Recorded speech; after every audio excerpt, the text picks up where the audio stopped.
Lascia che io viva un amore romantico nell'attesa che venga quel giorno. Ma sì, dolcemente dissi sì, per provare un'emozione che non ho avuto. Quando far l'amore lo facciamo se uccidi mai. Era la mia domenica, era trovare un angolo nascosto. Non so che darei per fermare il tempo, per dormire a tuo fianco una notte. Non so che darei. Magic, oh magic, c'è una musica strana.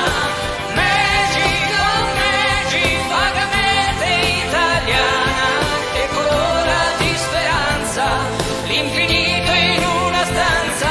Libertà, gente di mare che se ne va dove mi pare. Sempre più forti noi, dammi una mano e vedrai se vola. L'Europa non è lontana, c'è fuori la pazzia, fiumi di parole tra noi, prima o poi ci portano via, ti darò il mio cuore. E non mi lascerai mai, respiro dei giorni miei d'amore, dimmi che fai. La folla grida un mantra, l'evoluzione inciampa, la scimmia nuda balla, occidentali scarma, occidentali scarma. Ho capito in un secondo che tu da me volevi solo soldi, soldi, come se avessi avuto soldi, soldi.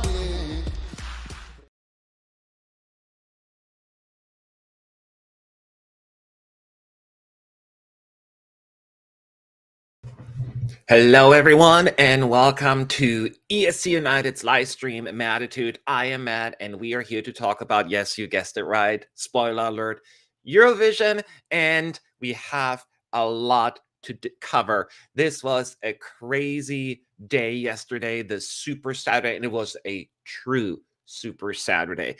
Not only did we have 9 shows, I believe, including actually 7 finals, but we actually also had a lot of what at least a lot of people would consider interesting results. Is that a fair thing to say? And we are here to discuss it. And as always, I really want to thank everyone joining us today. And before we get started, I just want to say one thing. Gabe was supposed to be here with me, but he had a conflict. He booked himself, double booked himself. So for the time being, it's just going to be me. Maybe he'll join us in a little bit. First of all, everyone, hi on YouTube. And if you want to join us on Twitch, we're on there as well. It's a different audience, but I'm on there as well. And hopefully you choose whatever you like. And I promise I will pay more attention to the actual Twitch as well. So that's it. And as always, if you want to support us, the most important thing you can do and the easiest thing to do is like this video, and please, on all the videos that we put out there, comment on them. This helps us so much in the algorithm. And I know it sounds like a broken record, but it's really, really important. And of course, if you want to support us, you know, you can become a member on Patreon, you can become a member here on YouTube, a super chat, whatever it may be. There are multiple ways to get that done. Enough of that. And as always, we have our moderators moderate the chat, and they keep reminding you at ESC United in the chat. And I know I had a couple of people reach out to me to be moderators as well. So if you hear in the chat, let me know so I can promote you to that at all. Anyways, I think we should jump right into it. So much to talk about. I got my cheat sheet here, and we'll go for them one by one, the shows, and then we'll talk about, of course, first I'm going to facts first. We'll talk about the results. Then I share, of course, a few of my personal observations, and then I would love to hear from you as well. How does that sound? Okay, let's start with the show that started first yesterday, and that is Estonia. Estonia, Eesti, Laul. After 2 semifinals, they narrowed it down to 2. Wait, let me start over. 2 semifinals. They selected 5 songs from each semi, and then they also had an additional 2 wild cards, so that 12 songs overall. That is the lineup, and then they had the show yesterday. And before I go too far into it, here's a very short recap of the songs in the running.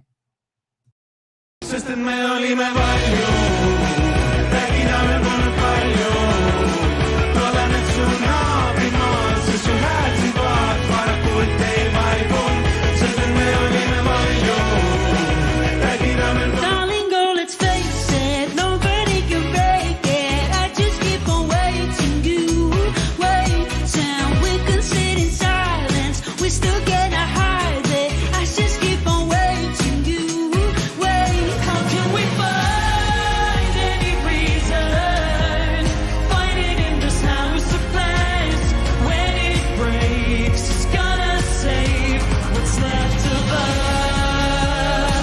I'm really sorry. Our love is like a bad philosophy that came over you, came over me.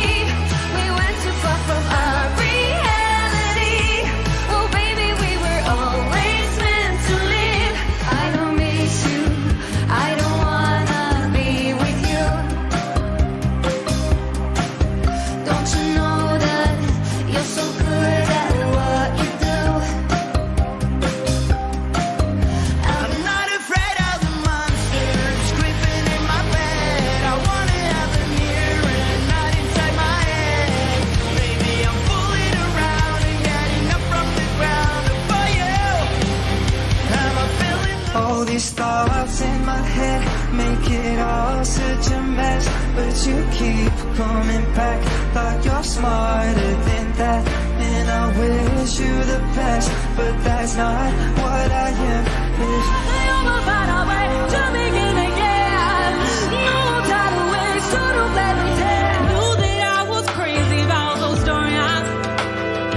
You were a red flag and I was calling blind. Baby, I just need to get me off your mind, get me off your mind, get me off. ever since the day you came around? I'm a prisoner and there's nothing I can do, nothing to get you out. Turn the venom in my veins. Bottle without it, some corraba, que no diga. Si nos cae lo demás, que vuelve para. You are my lighthouse, guiding me home. I knew you like myself, from the skin to the bones. I once made a promise to love you and love you. There you have it. The songs that were in the running in Estonia. Then the juries voted first. Then they added the televote at the end. And then they gave us the 3 super finalists. So those 3 songs that got the most votes combined. And then they moved on to the final round of voting. And during that round, as a reminder, in case you forgot, the 3 songs that moved on were Alika, Bedwetters, and Ollie. And those 3 battled it out. And ultimately, with 42% of the televote, Alika and her bridges ended ended up on top, therefore winning Eesti Laul, going to Liverpool, representing Estonia at the Eurovision Song Contest. Estonia, in case you forgot, is in the second semifinal in the first half. We obviously don't have the exact running order yet. We'll get that at a later point once all the songs are known.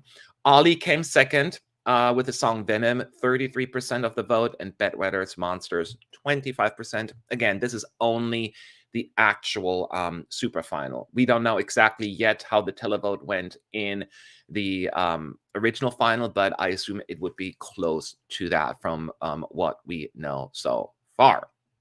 So that is a result. Alika with Bridges was the favorite in the betting odds for the longest time, a clear winner. So I don't think the winner in the end comes as a surprise, maybe as a relief to those who supported the song. So let's talk about it first. Alika, obviously Bridges as the favorite, no surprise. And it's a good song in terms of like presentation. Her voice is out of this world. And I'm not surprised that they won the jury vote. I thought there is a chance that she may not win the televote, which didn't turn out to be true, because it certainly screams a jury pleaser. I wasn't quite sure about the televote, but in the end, it was enough, at least in Estonia.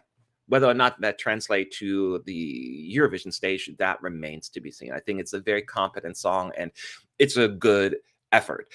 Personally, if you follow me on Twitter, I was commenting throughout the show, and I certainly was Team Ollie and Bedwetters on this one. I personally like Alika song Bridges at the same time, and that is sometimes the thing with ballads. If you don't click with it emotionally, it may not really come across that way. So Bridges, to me, a competent song, so well performed, but I don't have an emotional reaction to it. It seems like a very jury pleasing focused song. That doesn't make it a bad song. I just think for me the spark is missing to get really like connected with it. That again, and that is the personal thing. I know that there are a lot of people who actually connect with it. It comes down to whether the average person watching the show will fall more on my side or more on the people that actually love it. And that is the difficult thing to say. Now, as pointed out, no juries in the Eurovision semi, so that certainly could make it a little bit more difficult. At the same time, I have a good feeling about Alika Bridges' chances at the contest, because it's, even if it were to underperform, I have a hard time not seeing this one at least in an 8th or 9th place in the semis, and that's all it takes. And then the juries will join the voting in the grand final. Granted, we have to wait for the lineup completely because there's still several songs out there. But with the semi 1 being considered the more challenging or competitive semi in terms of like the traditional qualifiers, Estonia, I think, is sitting quite pretty in the first semi. At least that's how I feel about it. And I'd love to hear from y'all in the chat as well, how you feel about it. Again, it's easy for me to see your comments at ESC United in the chat, but I'll try to catch what I can. I agree, Bridges is objectively a good choice, but I'm not feeling it at all. And that, I think, sums it up the best. I don't think you can go back saying this is not a well-executed effort, because it is. It is, and I'm just dying to find out how will the masses gravitate towards it. It's, as long as it survives the semi, and I feel pretty good about it, I think this one goes through. Connor John is saying, I'm not a huge fan of Bridges either. It's a piano ballad with a good vocal, nothing else going on. And it's very interesting because I was actually thinking that I would be more on the outs here, because I remember pre-final of Eesti Laul, a lot of people were like, yeah, Bridges. And now I see more people saying, yeah. Let's see here. Rowley L is saying, she surely is qualified, but I wanted Ollie to win personally. So I feel like I'm pretty representative on what the chat is saying, like acknowledging the quality here, at the same time, the click, right? Any fans of Bridges out there, please speak up. I don't want to make it look like, it's all just whatever. I think it was a really good choice to send Alika. Ollie was great too, but it felt a little messy with that staging. Bridges has a lot of staging potential at ESC. And that is the thing. staging potential, of course, at Eurovision can make or break. We can talk about Malta later on in particular. That is another one that I want to point out when it comes to staging. And yeah. And oh, this is also interesting, Danielius. The interviews before the songs were so weird. I commented on that as well. Granted, I don't speak Estonian, so I cannot really comment on the content of the interview, but just the feel of it was weird. And not only that, this was the longest intros. And I'm all in favor of highlighting and featuring the artist because that's the most important part of a song. At the same time, I was like, can you condense it just a tiny, tiny bit? So that was certainly how I feel. I'm happy with Bridges, my second favorite behind Monsters. That's good. You know, a second favorite. That is good. Collins, I think Bridges is a borderline qualifier, and I don't think it will finish at the left side of the scoreboard. Borderline qualifier. So that's one of the things. That's what you need, right? Borderline qualifying. As long as you go through, because in the finals, the juries are like, hi. And I have no doubt that Bridges will do quite well in the jury vote. How well, it remains to be seen, but Estonia would not come in the bottom 5 or anything like that. Do you know what I mean? Granted, maybe that's a low bar, but it is certainly where I fall on this. So yeah, it is an interesting choice. One of the more, and that's not necessarily a bad thing when I say that word, predictable outcomes. Because we had some less predictable situations here as well. So maybe we should not always kind of, you know, just go by that. Oops, I clicked the wrong one here. Estonia is going to take a low top 10-ish fish and not many people will care. Huh. That is the thing. Yeah, I mean, I think we're going in, we're just kind of rehashing what we said before. I think it seems as based on what I'm seeing in the chat here that a lot of people, yeah, this is a jury pleasing song that is good enough for people to appreciate it, but it doesn't seem as wowing a lot of people. Again, still surprised to see that. You know, I thought I would be more people excited. So you wanted something positive. Thank you, Christopher. I voted for many times and I was so sure that Ali is going to win, but I was so happy about Alika. She's such a sweet person. And I really hope she qualifies. That is something positive, and I'm glad. And there's nothing but love and respect we have for her. And she was, you saw her face. You're just like, oh my God, she's so happy. And how can you be mad at anything like that? The audience wanted it to win in Estonia. The juries wanted it to win. It's fair and square, a fair winner. I just wanted to have a little bit more of a variety of opinions here. How did you feel about Eliza dropping her 80s campiness from the performance? Boo! Now, I get it. The song is so 80s, and I do like the campiness about it, but I understand why they dropped it. It was never going to go anywhere. She barely made the cut. I mean, she didn't win the first round. I'm sorry, she didn't make the cut the first round of voting. She didn't make the second round of voting, and so they had to squeeze her through another wildcard option. So I thought if she gets out of the bottom 3, that would be a miracle.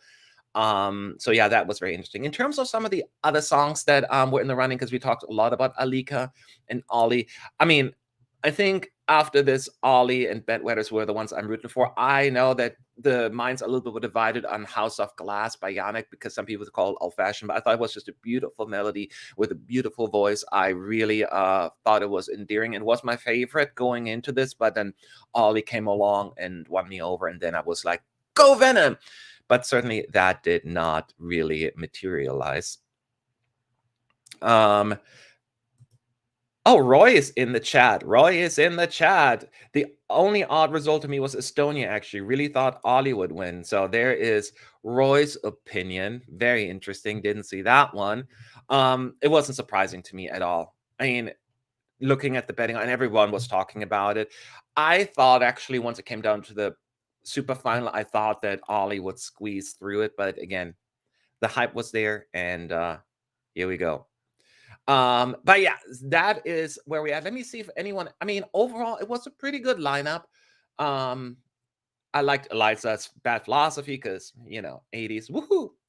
Cece sent a really good song. I think she's sending better and better music. It's just a final click for me as well there to go through. I thought Annette and Freddie would do much better. People seem to like that kind of music, so that it kind of didn't get many points or any points in the televote.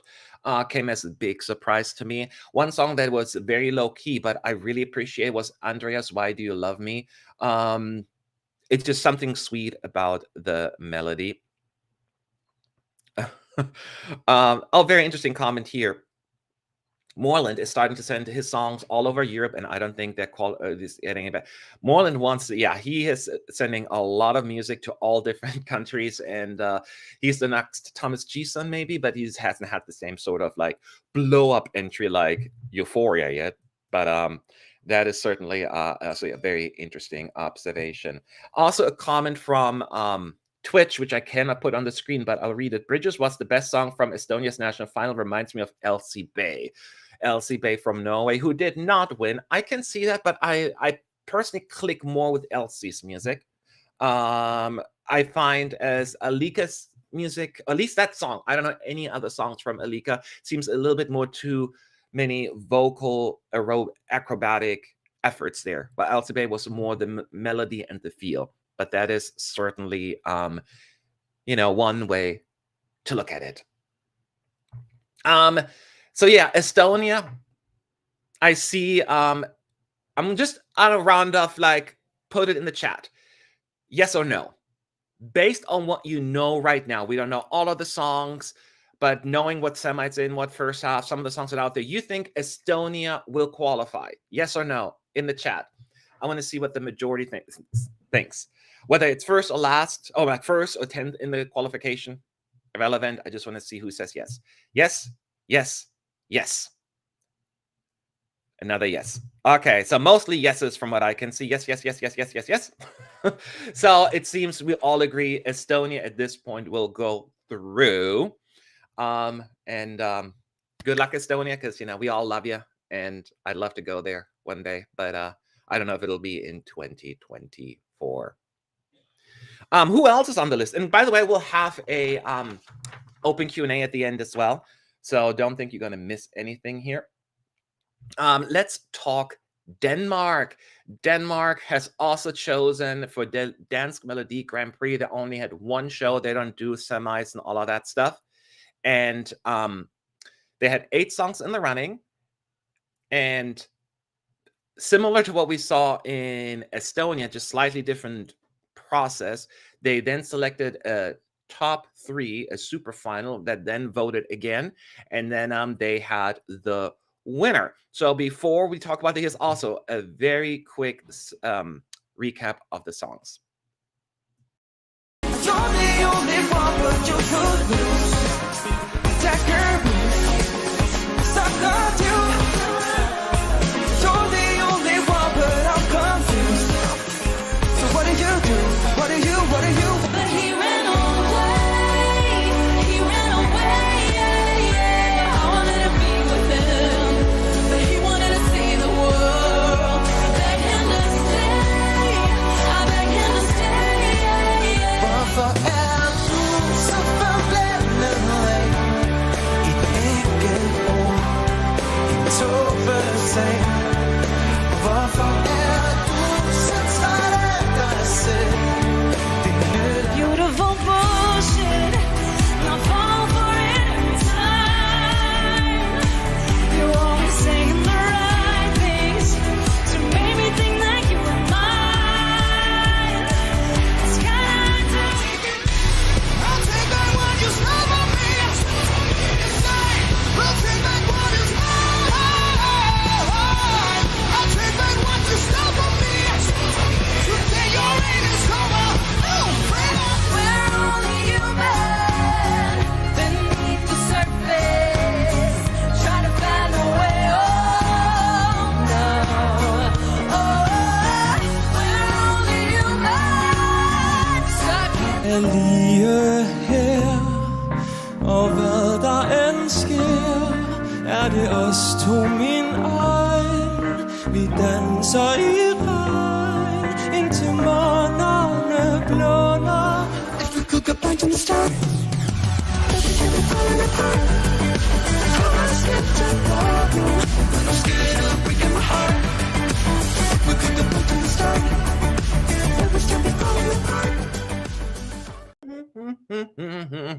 Okay, so those were the 8 songs in the running, and as pointed out, first we had this very confusing vote that most of us that don't speak Danish didn't quite get, but apparently each region that they had in Denmark would announce in no particular order their top 3. So the North, Jutland, Faroe Island, Greenland put like 3 songs in the top 3.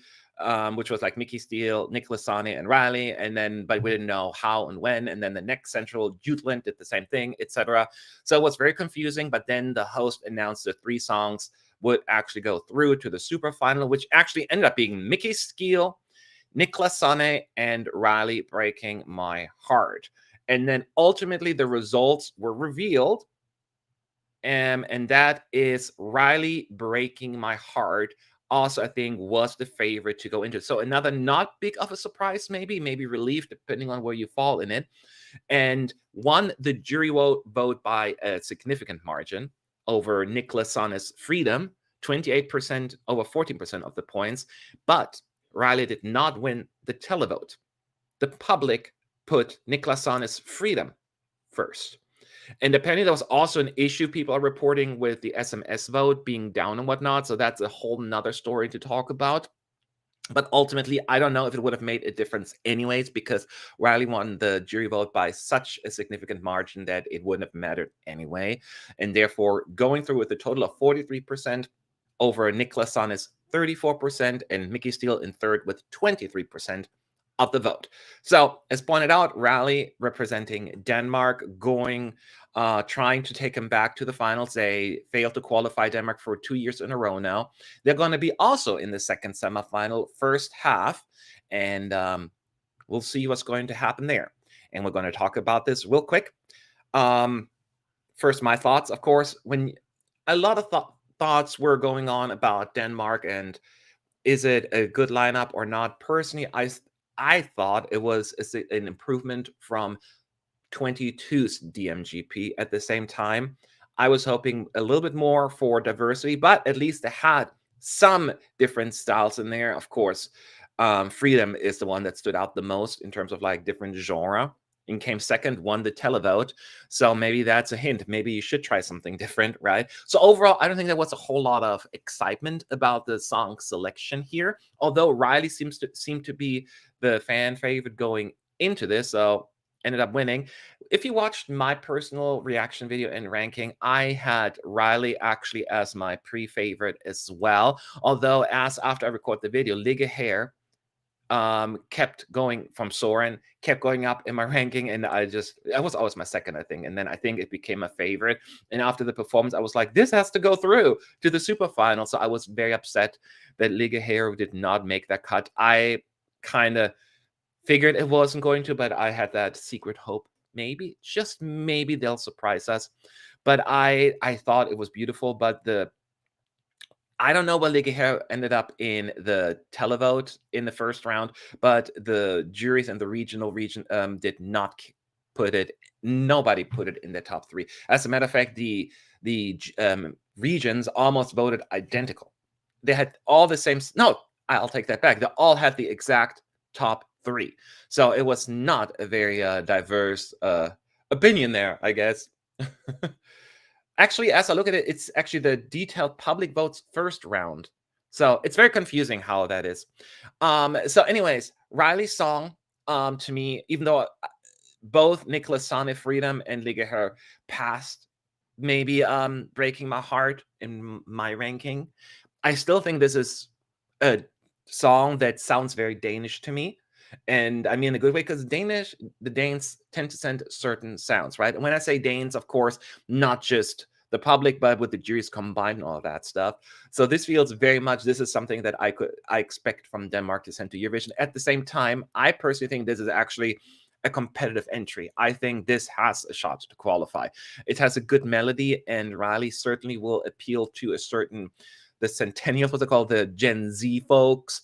He has a very young spirit and feel about him, just his appearance and his energy and all that stuff. So I think there is a big market that he could capture with that. And the song itself is still likable enough for everyone to gravitate towards. I think it's a good song. So I don't think Denmark made a terrible decision at all.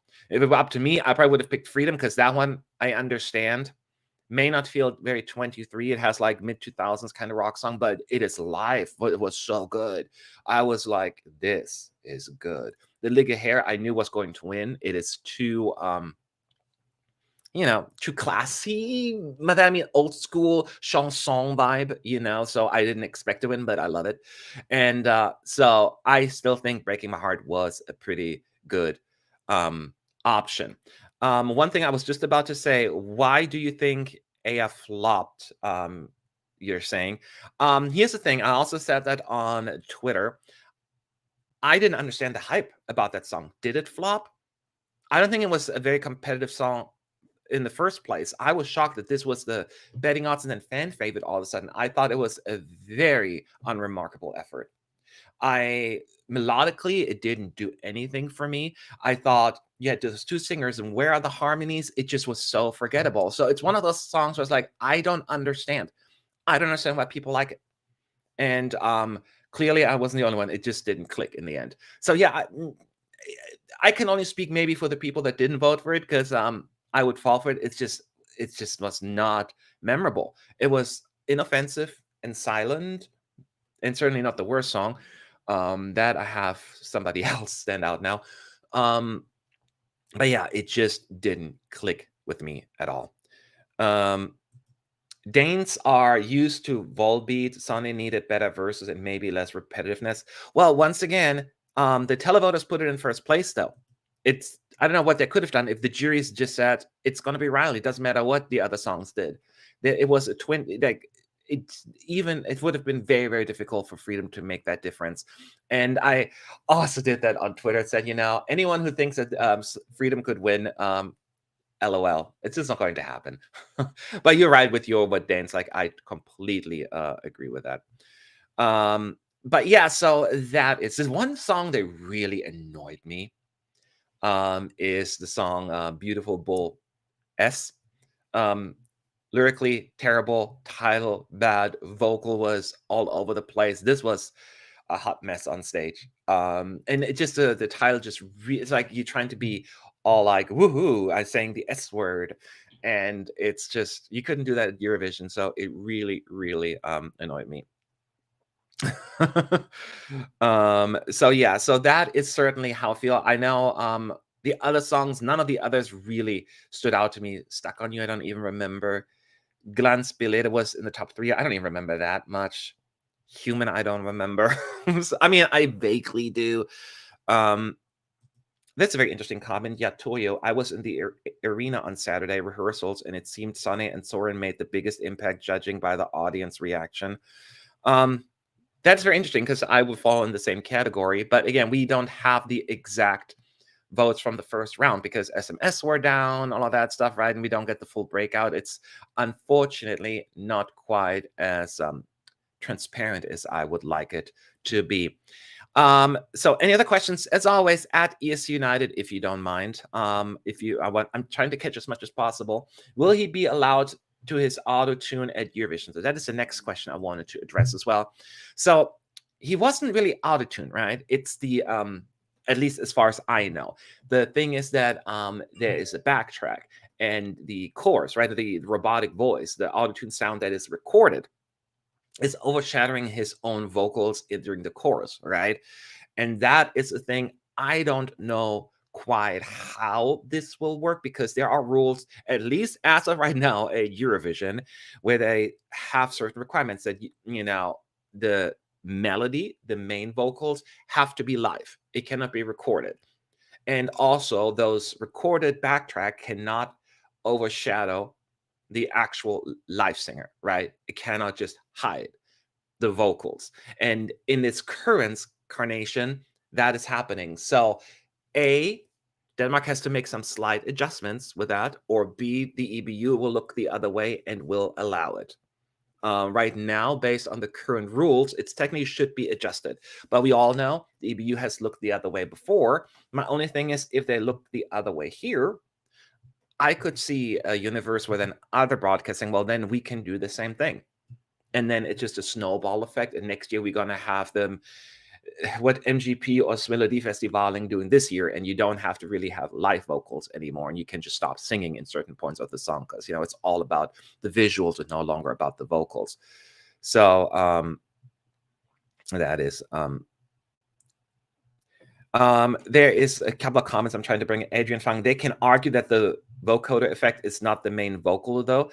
That is maybe correct, but at the same time, it's not an easy case to be made.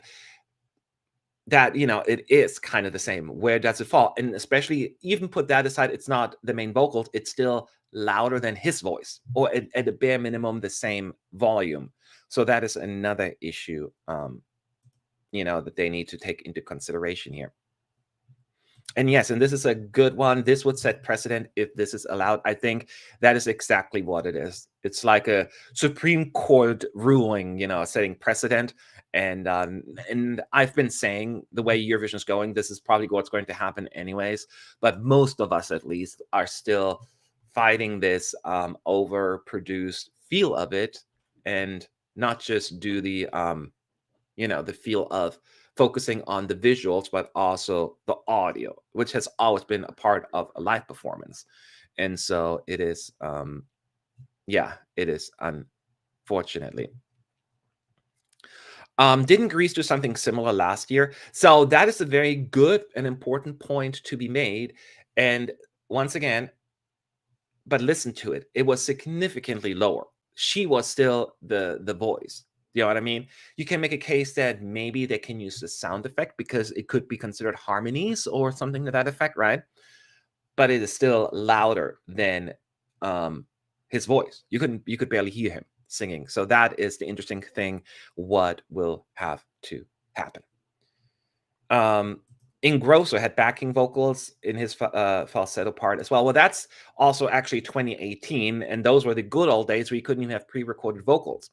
You can still have backup vocals at Eurovision that can be just as loud as you, but they have to be live at that point. You know what I mean? If your backup vocals do most of the work, it's technically okay in terms of like Eurovision rules.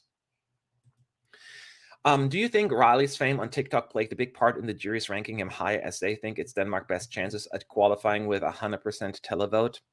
So here's the thing. I'm not saying names, but I've gotten information from inside jurors' minds at DMGP before. Now, granted, those were different jurors a few years ago, so they may have a different thought process there.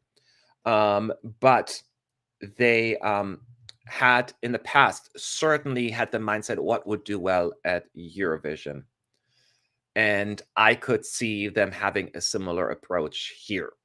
I will not say what year that was and all of that stuff, because, those are just my sources. But I do know that their approach was, how could we do well at Eurovision? So I can certainly see that being a situation.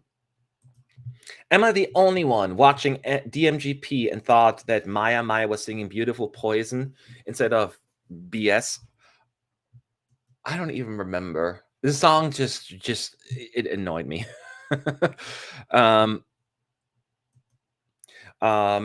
I totally agree with Green Oscar. It's giving pretty privilege. The song is monotonous and he can't sing. Pretty privilege? Are you implying that Riley is considered pretty? I guess not how I looked at it, but maybe there's, I don't know. But honestly, just in general terms, I think pretty privilege really exists everywhere in this day and age. It's just a reality. And oftentimes it is subconscious as well. I think we all, to a certain extent, are guilty of it. But yeah, I hear what you're saying. I hear what you're saying. Emily DeForest was part of the jury this year. Okay.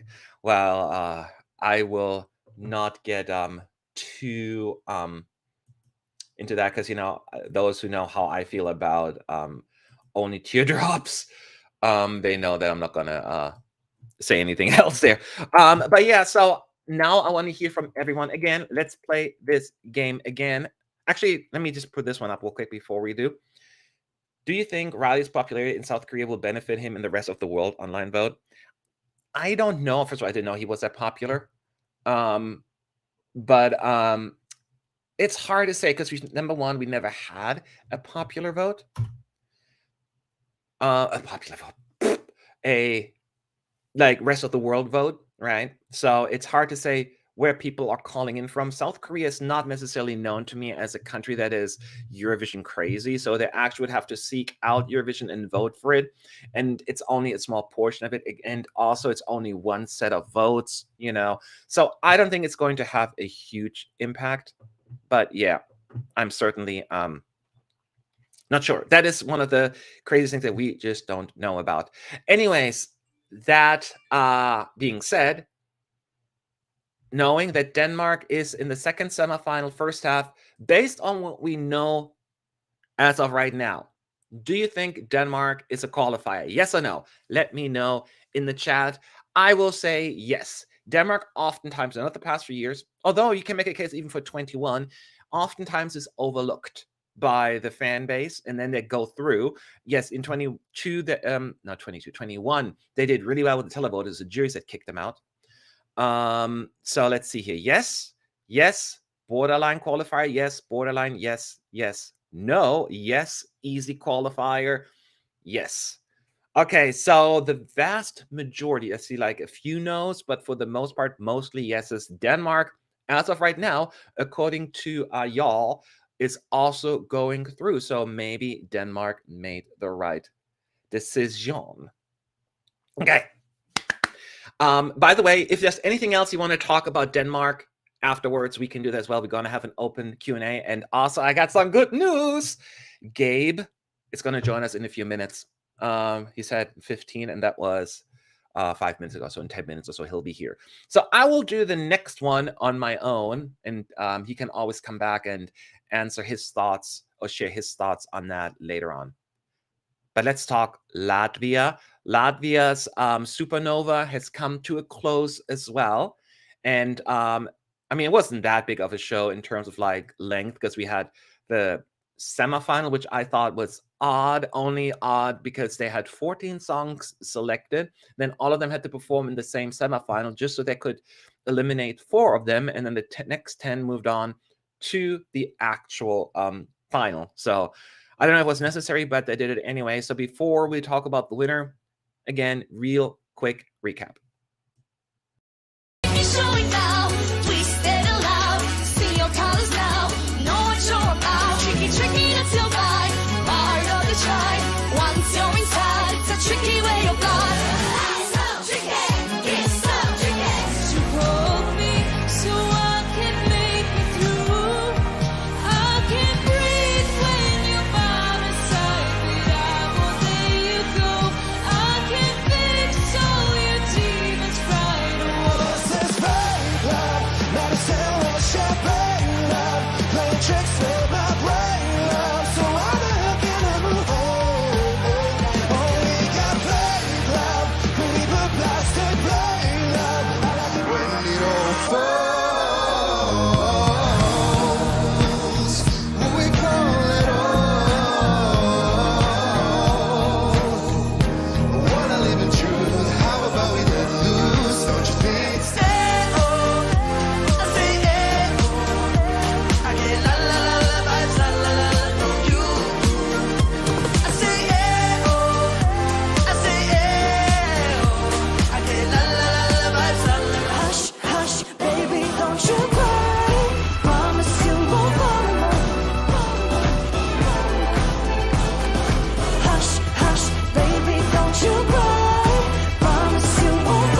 So yeah, we have those 10 songs had compete against each other, or like they all perform compete. It sounds always so harsh. And then the juries and the televoters also picked a winner.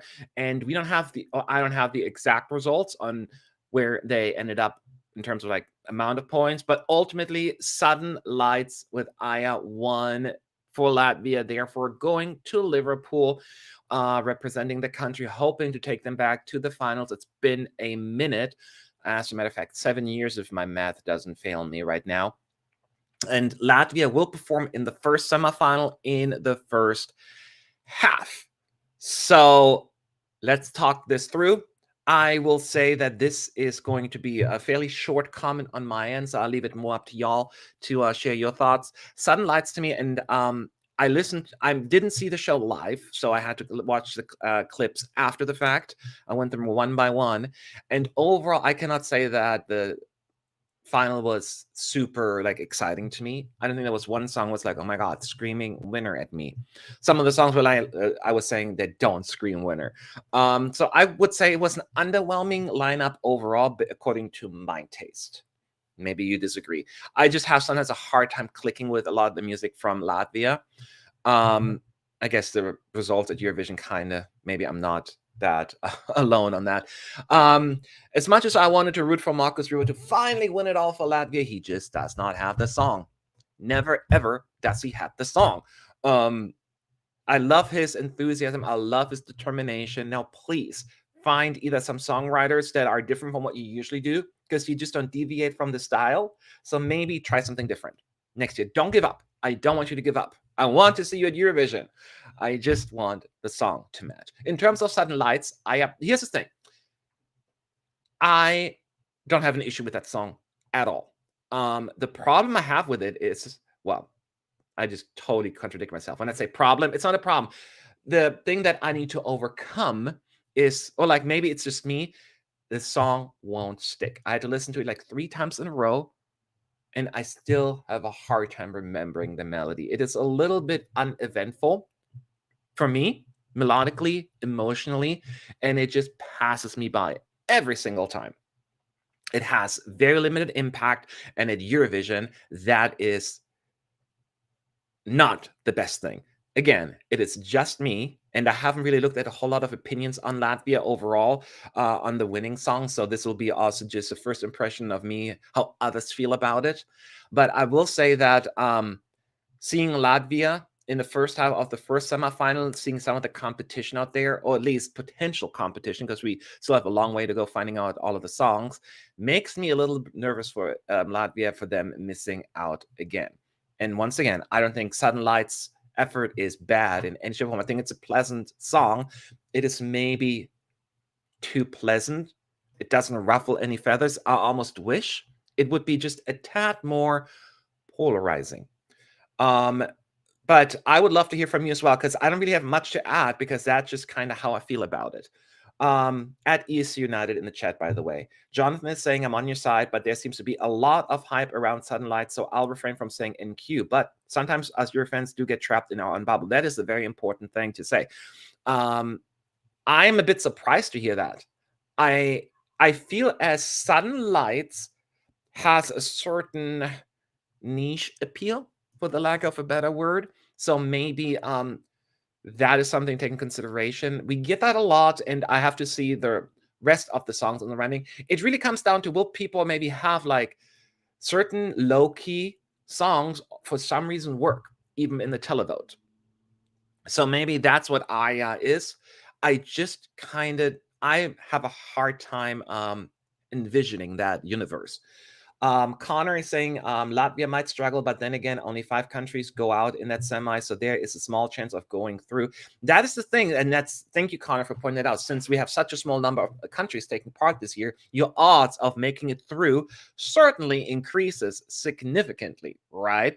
But once again, unfortunately for Latvia, they are in a tough semi. They have a lot of big hitters here, including Norway, probably Portugal, Serbia, Azerbaijan, Czech Republic, Finland, Israel, the Netherlands, Sweden, Switzerland. They're all potentially, not guaranteed, right, but potential monsters to overcome. So we'll shall see. This year will be the second time ever that Latvian entry has Latvian lyrics. When was the last time? That was 2009? Gosh, it feels like this is all a blur now. With Latvian music, I'm always struggling with that. Let's bring this one up. With Croatia and Ireland on the first half of the first semi, I think Latvia could stand out just for being decent musically. Interesting pointing that out. We're going to talk about Croatia in just a moment, so get ready for that. I think what I wouldn't call the difference is what Latvia could work in Latvia's favor is it has a different energy and a different feel, right? And that if you had another song like Latvia, one or two songs like similar to that, that would spell doom for Latvia. But if it's going to be this, nothing else so far chosen especially in the first half of Semi 1, has a similar feel to it. And Portugal may pick something that could be similar, and Portugal tends to execute better, that kind of stuff. So we have to wait and see. But that is a good point you can raise. Question is, will it be enough? And yes, Latvia definitely stands out in the semi currently as being a pretty melancholic and lullaby-like. It's not the same song or like even same genre, but that song from 2000 and was it 1918? Carousel. La, ha, ha, ha, ha, where are you? Right, very soothing, very calm, but it just drowns, in the lineup. So it is very, very interesting. So I think summarizing this one, Jonathan, it seems so polarizing, but at the same time, very broad. Could end up anywhere depending on how many compelled enough to actually vote. Yes, I think that is a very, very good example. So I'm going to do the impossible on this one. We don't have all the powerhouses yet giving us their entry. Based on what you know right now and your hunch, we'll do that later again, so you're not bound to it. Do you think Latvia will qualify from Semi 1? Just a yes or no answer based on your gut right now. Tell me yes or no in the chat. As of right now, me personally, I am leaning towards no, but I'm not completely certain. So we got no, no, no, yes, no, yes, yes, no, no, thumbs down. Sadly, no, no, yes, no, yes, no, no, yes, no. So I would say it's like 2/3 say no, 1/3 says yes, an estimate. So that it could be worse, right? So at least uncertain and overall. So we shall see. We're going to, of course, talk about that more once we have all of the songs and, of course, the running order in place. So, and again, we can talk about Latvia in just a moment, but first, I need to bring in my BFF. Hey, hi. Can you hear me? Hello. Yes, I can. Sorry, I'm late. Because I have my sound off. Maybe it's guys. Can you hear Gabe? Can you hear me? I turn my sound off. Maybe. How about now? Let's keep talking.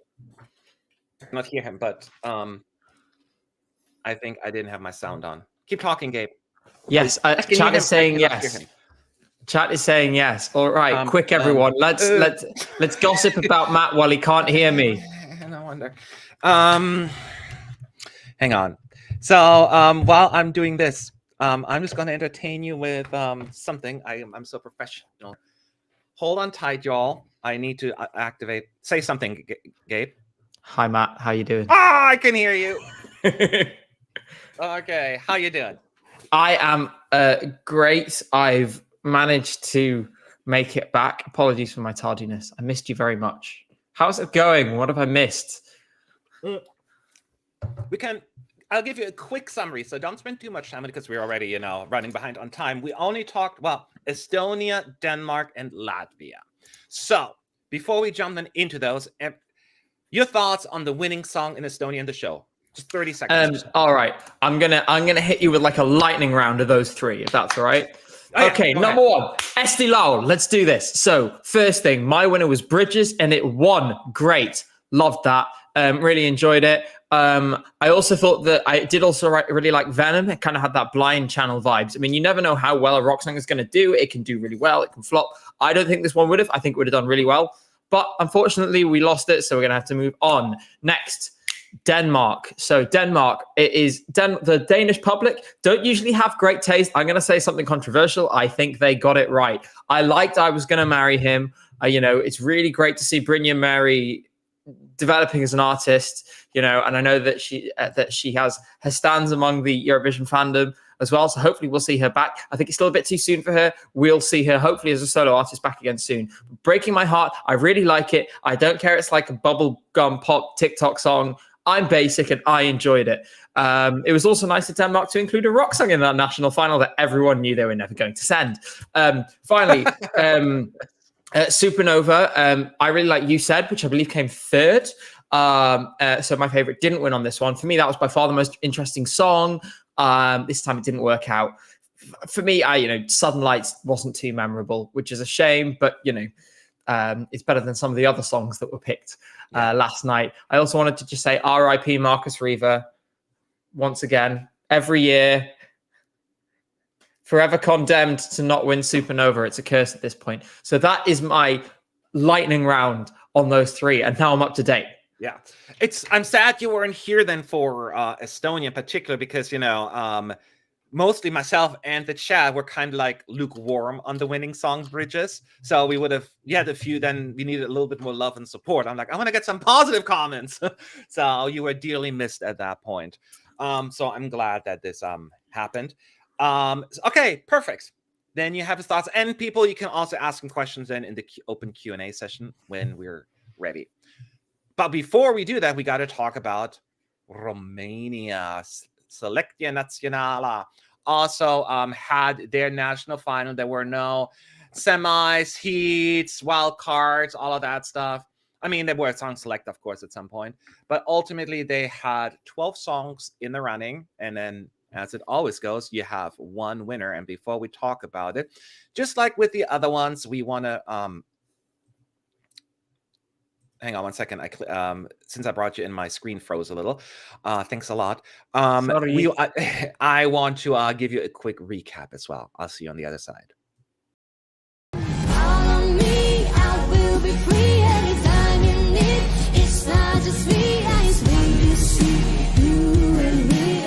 Call on me, oh, call on me, I will be free. Running away, maybe there's no time for me. And whenever I say, then it gets hard to breathe. And even when I'm good,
there you have it. The 12 songs in the running. And correct me if I'm wrong, Gabe, but did you watch the show? Or you just watched the songs, by the way? Did you So watch I just watched the songs. I was busy being, you know that I can't remember what it is. It's like a video or a comic for a clip from a TV or show or something where people keep coming in to trying to tell this person things, and they keep coming in, and things just keep happening and like happening in every single direction. At some point, they just crumple into a ball and burst into tears. That's a bit how I felt yesterday. There was a lot going on. I do not have 9 eyes, and I can't point my 7 eyes in 9 different directions. So what I did instead, I sort of helicoptered between shows. I watched bits of different shows. I listened to all the songs, and sort of squeezed it all in. So I didn't see the full show. Yeah, I didn't see that. So what I did is I did the same thing, but I tried to watch the results. Did you watch the results as they were coming in Romania?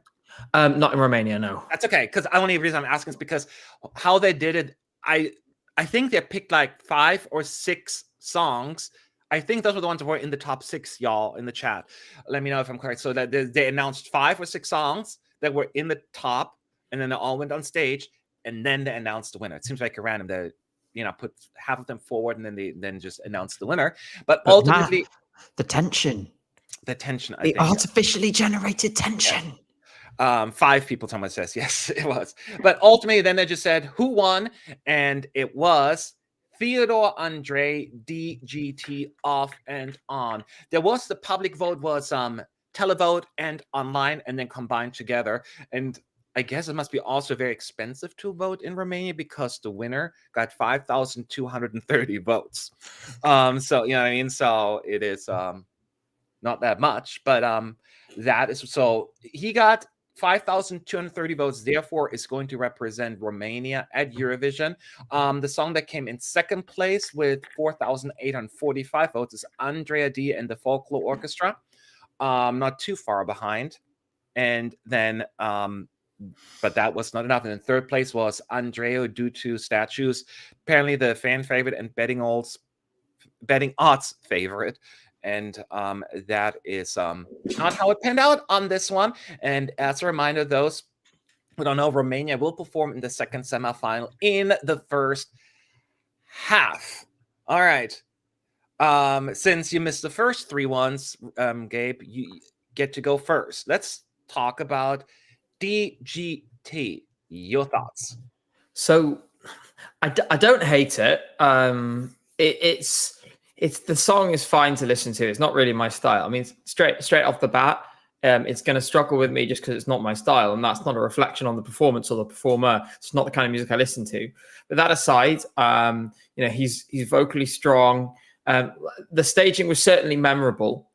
I'm not sure it would be what I would go for at Eurovision. I think it was a little on the nose for my liking.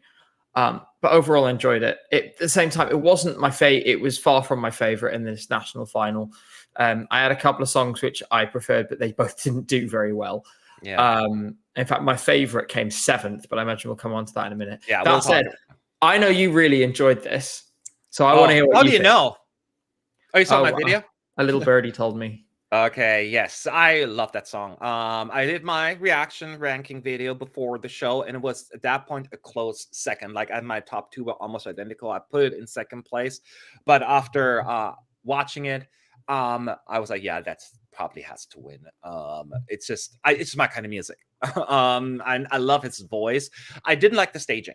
I will say this. I understand what you're saying. It's memorable. It is catchy, but I don't think it's the right staging for the song. And I don't think they necessarily had to have this, we'll call it salacious, but certainly the kind of staging. The songs felt them so, but I know they'll fix it. I hope, at least, unless they really thought it was a good idea. I hope they've changed the staging, and that would, I think, elevate a little, because it distracted me more than anything. But I did love his voice. I liked his persona, and I liked the whole feel about it. So I think some people said it in the same mad, love the song, hate this. Okay, it's not just me. So yeah, so I didn't want to be too. I feel like I'm just nitpicky about everything, but I feel like there was a disconnect between song and staging, and that's how I feel. And people are saying actually it was free to vote, so I'm like, people just don't vote there. That's another problem. Um, You could question whether the logic of running a national final in that way, if people care that little. Yeah. Maybe it's worth doing I'm sure we'll come on to this, but maybe it's worth going internal for a few years to try and build up a bit of interest by getting some better results and then later coming to it potentially. I thought, yes, Connor John says kind of how I feel about it. Staging was such a mess, but I don't care. DGT is such a vibe. I love it. I think that's exactly how I feel. So it's just my kind of sound. I'm very happy that Romania chose it. Don't get me wrong. I loved the second place as well. So I'm glad Romania agreed with my superior taste with Andrea D's folklore sound. I know it's a little bit outdated and, and it's such a specific sound that may not work at Eurovision, but I love that kind of music. And it was so well executed. I like that one. I know people want to talk about statues. I saw a few people in the comments because, again, what's the fan favorite? In my ranking, I put it's a nice, decent pop song. I had in 5th place or something like that in my ranking initially. I didn't quite see why it's the favorite. I will say that I really like him, Andre. He has a very likable persona on stage. He smiles, and I feel like I'm gravitating towards him as an artist, and I loved his outfit. I was a big fan of whatever he came up with. And of course, once again, Moreland wrote this song. He's in every national final this day and age. So it wasn't bad. I just think I didn't like the live performance as much because Andre's vocals drowned in the chorus, and it was just not well. The sound just didn't sound right to me. So I think it could have done better. But it was still a decent song. So, Gabe, back to you. You said your favorite came in 7th, which is Marilis Haivino. Yes. So I actually, that song's really awesome. This song was kind of my sound. I found it very sweet. I found it quite intimate. I thought she had a lovely voice. And I loved I just thought it was a really rich sound. So for me, I really enjoyed that. And it's a bit outside of my usual, stomping ground of pop girlies and ethno pop and ethno bangers. But I thought it was really sweet. It kind of had a bit of a, maybe because of the instrumentation, it had a hint of Balkan ballad about it, in a way that I really liked. But I really enjoyed it. And I thought, I knew it probably wasn't going to win. But I thought 7th was extremely harsh. I thought it had top 4 potential. Another of mine, which I enjoyed, was the pop girlies, which was Aladida with Blah Blah Blah. For me, I'm a simple man, and I am easily impressed. And in this case, you get a pop girly with a banger and make her dance around, and I'm very happy. And that ticked all the boxes for me. I did also want to call out, there was far too much electro swing and electro swing adjacency in this national final, and I'm worried about Romania. Pop It felt like electro swing to me, and that upset me. And also, DGT had the tiniest little. There was a whiff. There was a distinct scent in the air, of electro swing. Now, it wasn't enough for me to write it off, but I just want to raise the concern because it was there, and I think we have to be aware of it. Eurofans, look out for each other, right? Don't let electro swing sneak in. So we have to hope there's no revamp that makes it more electro swingy or anything. For now, it's okay, but I'm just saying we're close to the edge. Yeah, it's interesting that you put, because Blah Blah Blah was probably my least favorite of the night. It's just it's like it hits every grating feeling that I've got. It's like that song that they wrote to piss me off. And you know the songs, right? And it's not even a bad song or bad singer. It's just it hits all the wrong buttons for me, and that is kind of what it did for me. So yeah, I could not just find that you pointed that one out, but that's good. Diversity in taste. And questions about Romania in the chat at ESC United, as always. It seems like Romania are not bothered about Eurovision anymore. It's really frustrating because they have so much potential. Do you, Gabe? I know that Romania, over the last few years, basically starting in 2018, kind of fell off the Eurovision edge a little. Yes, I qualified last year, but squeezed through kind of thing. But then they had so many non-qualifications compared to their really good run prior to that. What are your thoughts? You can tell based on the songs, or what are your thoughts? I think the signs are everywhere. I think, firstly, I mean, we've touched on it already. The fact that clearly the Romanian public aren't engaging with the process, which suggests a lack of interest. I think the problems they've had suggest a lack of money. I think I'd love to have a look at the TVR viewing figures for Eurovision year on year, because I suspect that there's probably not much good news there either. I think what we've unfortunately seen is that they've had these things happen at once. The financial problems is one of the things that reduces interest, because over time it makes it likely that your entry will do worse because you've got less money to spend. And I know that there's not a uniform line between how much money you throw at an entry or Lithuanian teenagers looking at you, Azerbaijan, and success, but there is some correlation there. Unfortunately, I think things have gone downhill. I mean, I think back to when I started watching the contest and some of the earliest years that I was really, really engaged with it. I think of Paula Selling and Ovi the first time, when there was a real chance, people were talking about that song as a potential winner. And it was right to be in that conversation. It finished very well. I just don't think that level of act is now something we can expect from Romania at the moment. And it's a real shame because they were a powerhouse. And they can come back, though, from it. So, Yeah. we've seen the rebirth of countries. I know the Romanian music scene a little, but they have some very good record labels, songwriters, and producers. They do, actually. They take it very seriously as well. But the Eurovision entries just don't reflect that, except for Roxanne. And the difference with Roxanne is she was actually an internally selected artist, while these people just put forward their efforts. And I know there has been a hesitancy of some of the more prominent acts to enter the Romanian national final, because they've done in the past, just to get slaughtered in the national final, and that kind of almost hurts the reputation. So you don't necessarily get the best of the best, at least in terms of reach and think about how they treated Roxanne. I mean, Roxanne, they gave her a song that, the first time aside, the second time when they actually got her to Eurovision, they should have seen really early in rehearsals that she couldn't perform that song and do that choreo at the same time. They should have seen it, and they should have done something about it, and they didn't.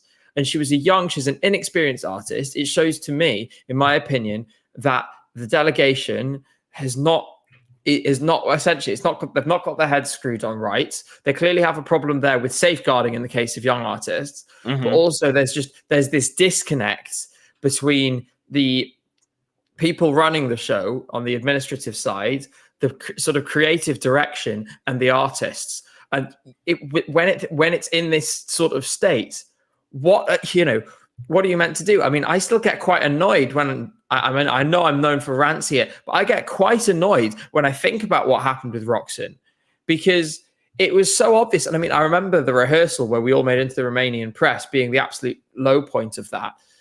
But it was just so clear that they didn't have the ability to handle an artist through this process. If you're a Romanian artist and you look at something like that, and the music industry is not a big place, so people will talk. If you're a Romanian artist and you look at that, why would you put yourself through it?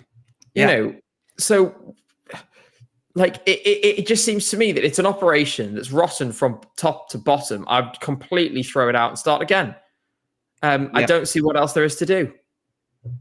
Yeah, no, I completely agree with you. And we've seen other artists, Laura, Britannos, like Bella Santiago, the big names. I'm not saying just because you're a big name, you have to win, but they were kind of dismissed and almost made fun of at some point because of little things. And I think those artists will not take part. So either Romania needs to really get more involved in the national finals and be more nitpicky rather than just picking songs, and maybe bring down the number of songs in the running and look at quality over quantity.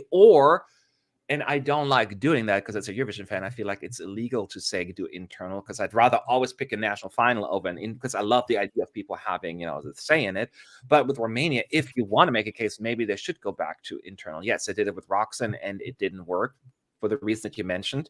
But I think pre-contest, the songs, both of her efforts were quite popular with the fans. So it was not less with her about the quality of the song, but really just the resources and the execution on that. So everyone in the chat, just like we did with the other ones, yes or no, is based on your current feeling right now. Is Romania going to qualify from semifinal 2? Just yes or no, Gabe. You think, as of right now, your gut feeling tells you Romania will make the cut? Sorry, Matt. I think no. I don't think it's going anywhere. It's the kind of song that finishes 12th in a 12th. semi-final, I'm afraid. So, Yeah. 12th, 13th. I think it's not going to go through. And my I God, don't think it's going to be super close. It won't come last, but it's not going to be super close, unfortunately. Okay. The people say no, no, no, no, yes, no, no, no, no, no, no, no, no, no, no, no, yes, no, yes, no, yes. And no idea. I'll say no idea. No, that's cheating. Then a couple of yeses. So I think at least 75% say no, maybe 25 say yes. I want to say yes, only because I think this has a style, but maybe a personal bias comes in here because I do have an appreciation for it. But I can see people gravitate. I mean, I liked this from the very beginning, and then people seem to agree with it and really liked it in the end. So maybe it's a kind of song that's something that's there that people do not see, because it is also a little bit different than some of the lineup. And Romania's advantage is, even though they don't have the guaranteed points from Moldova, they are, in, at least on paper, the less competitive. Oh, I should say the more competitive national, because all the hard hitters are in the first semi. So I think that opens up the door for Romania a little bit. But we shall see. Again, we can come back to Romania afterwards, but we got to move on to the next country because, you know, there's so many things to discuss. And let's talk Croatia. Croatia, as we all know, has not been in the final since 2017. That was the last time they made the cut. So yes, we didn't have a contest. So it's been a minute. So they had a national final called Dora, and it's the 23 version, obviously, because that's the year that we're in. And they had a lineup of a lot of songs, 18 to be precise. Let's do a quick recap before we talk about this of the songs. Brothers and sisters, just keep on walking. And never, never, ever, don't give up. Hope that I'll see you again. You say to me, I have every sebi, kao zrak koji dišem, ove ruke postaju krila, nose me. Tu gdje sunce jaže sja, gdje sam jaka, gdje sam sva, tu je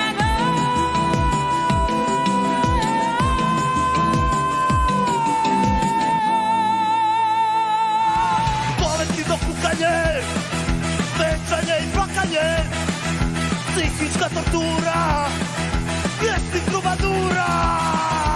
Hajmo svi do kraja, hajmo svi do kraja. I am the sky, so don't cry. I'm still here. Vjeruj samo sebi, da nitko drugi prešao te ne bi. Slušaj svoje instinkte, prekriži sva pravila. Da ne zapne.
Okay, so there you have the 18 songs. Just a quick recap. And Gabe, I cannot wait to talk to you based on your facial expression. But before we do that, just as a quick reminder, how the results worked. First, the juries gave their results, and then the televoters theirs. It was combined, and then we had a winner.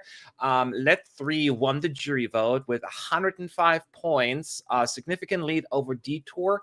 Master Blasters 73 points, and in third place it was Harmonia Dissonance with Nevera 67 points. Then the televoters, it looked already Let 3 would win, and then they got with Mama ESC, I can pronounce it. They got 174 points from the televote alone, more than twice the amount that second placer Nevera got.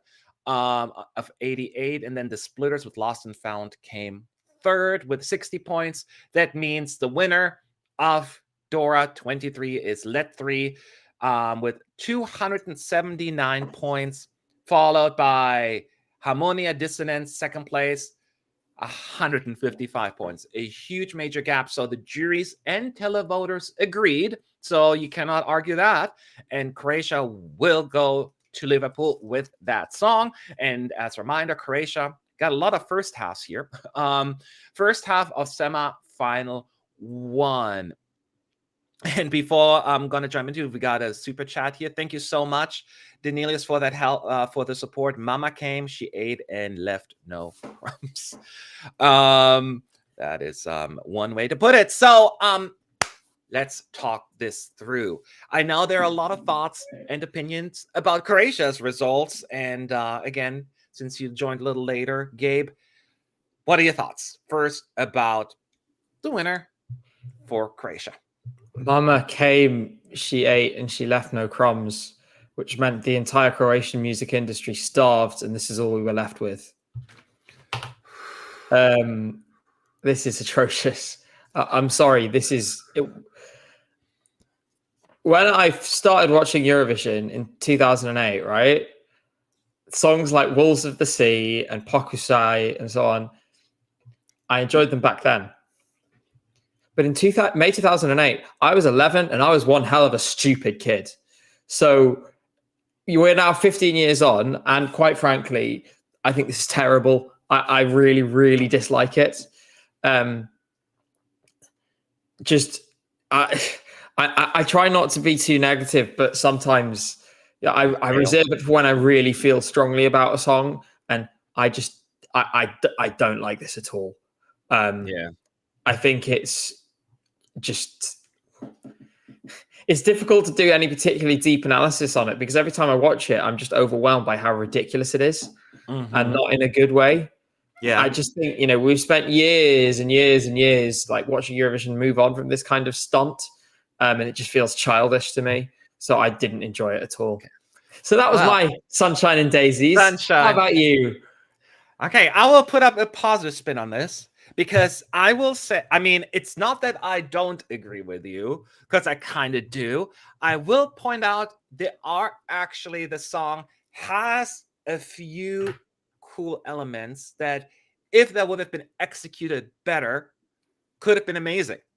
And one of the things, they have this really cool counter melody in the chorus when he does his stupid shouty stuff, right? But then it's almost like a choir doing other sounds, and I love that contrast. And like, if they would have done a proper song with that, I would have been completely on board with the song.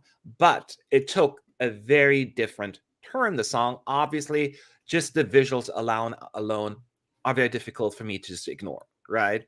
It seems very like, let's make fun of whatever it is. It's just a lot to take in, and I do like visual feasts, but this was even way too much for me. There was too much going on, and clearly we can talk about this whole borderline, or even less borderline political potential situation here as well that could be brought up here, and whether that's going to cause an issue later down the road.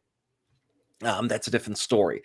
But just the visual alone is too much. I actually wanted to like, oh, maybe this is going to be interesting, and then it just went downhill from there. It's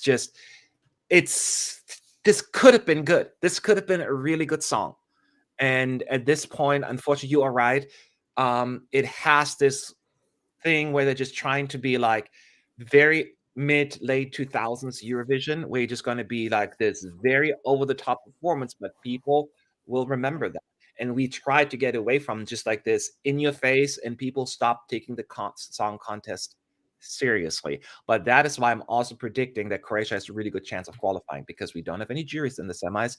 It could also completely flop, but I still think that this could actually qualify, because I do think it has that potential of getting the "we are the winners" kind of like, what the hell, why are you liking this kind of vibe. And that is not necessarily a good thing to me. And so I was shocked more than anything. I mean, it probably wouldn't have mattered because the televoters would have put this as the winner anyways. I still don't understand how a jury, a national final, most juries put it in their top two, like either first best song or second to best song. As an objective jury, how? That is what I don't understand. And it seems as everyone was just pushing for the song because there is more to it. And now everyone is talking online about this political thing, and then they bring in really far-fetched conspiracy theories, which happens anyways. So I guess it doesn't matter.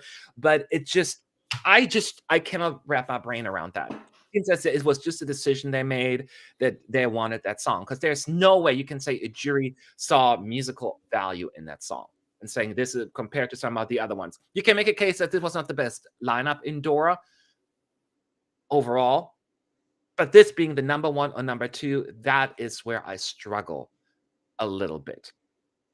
Have you heard about the all this other stuff that goes on about the political aspect of it, or you kind of stayed away from that? So yes, there's a range of, essentially it's there's a bunch of anti-Putin elements to it.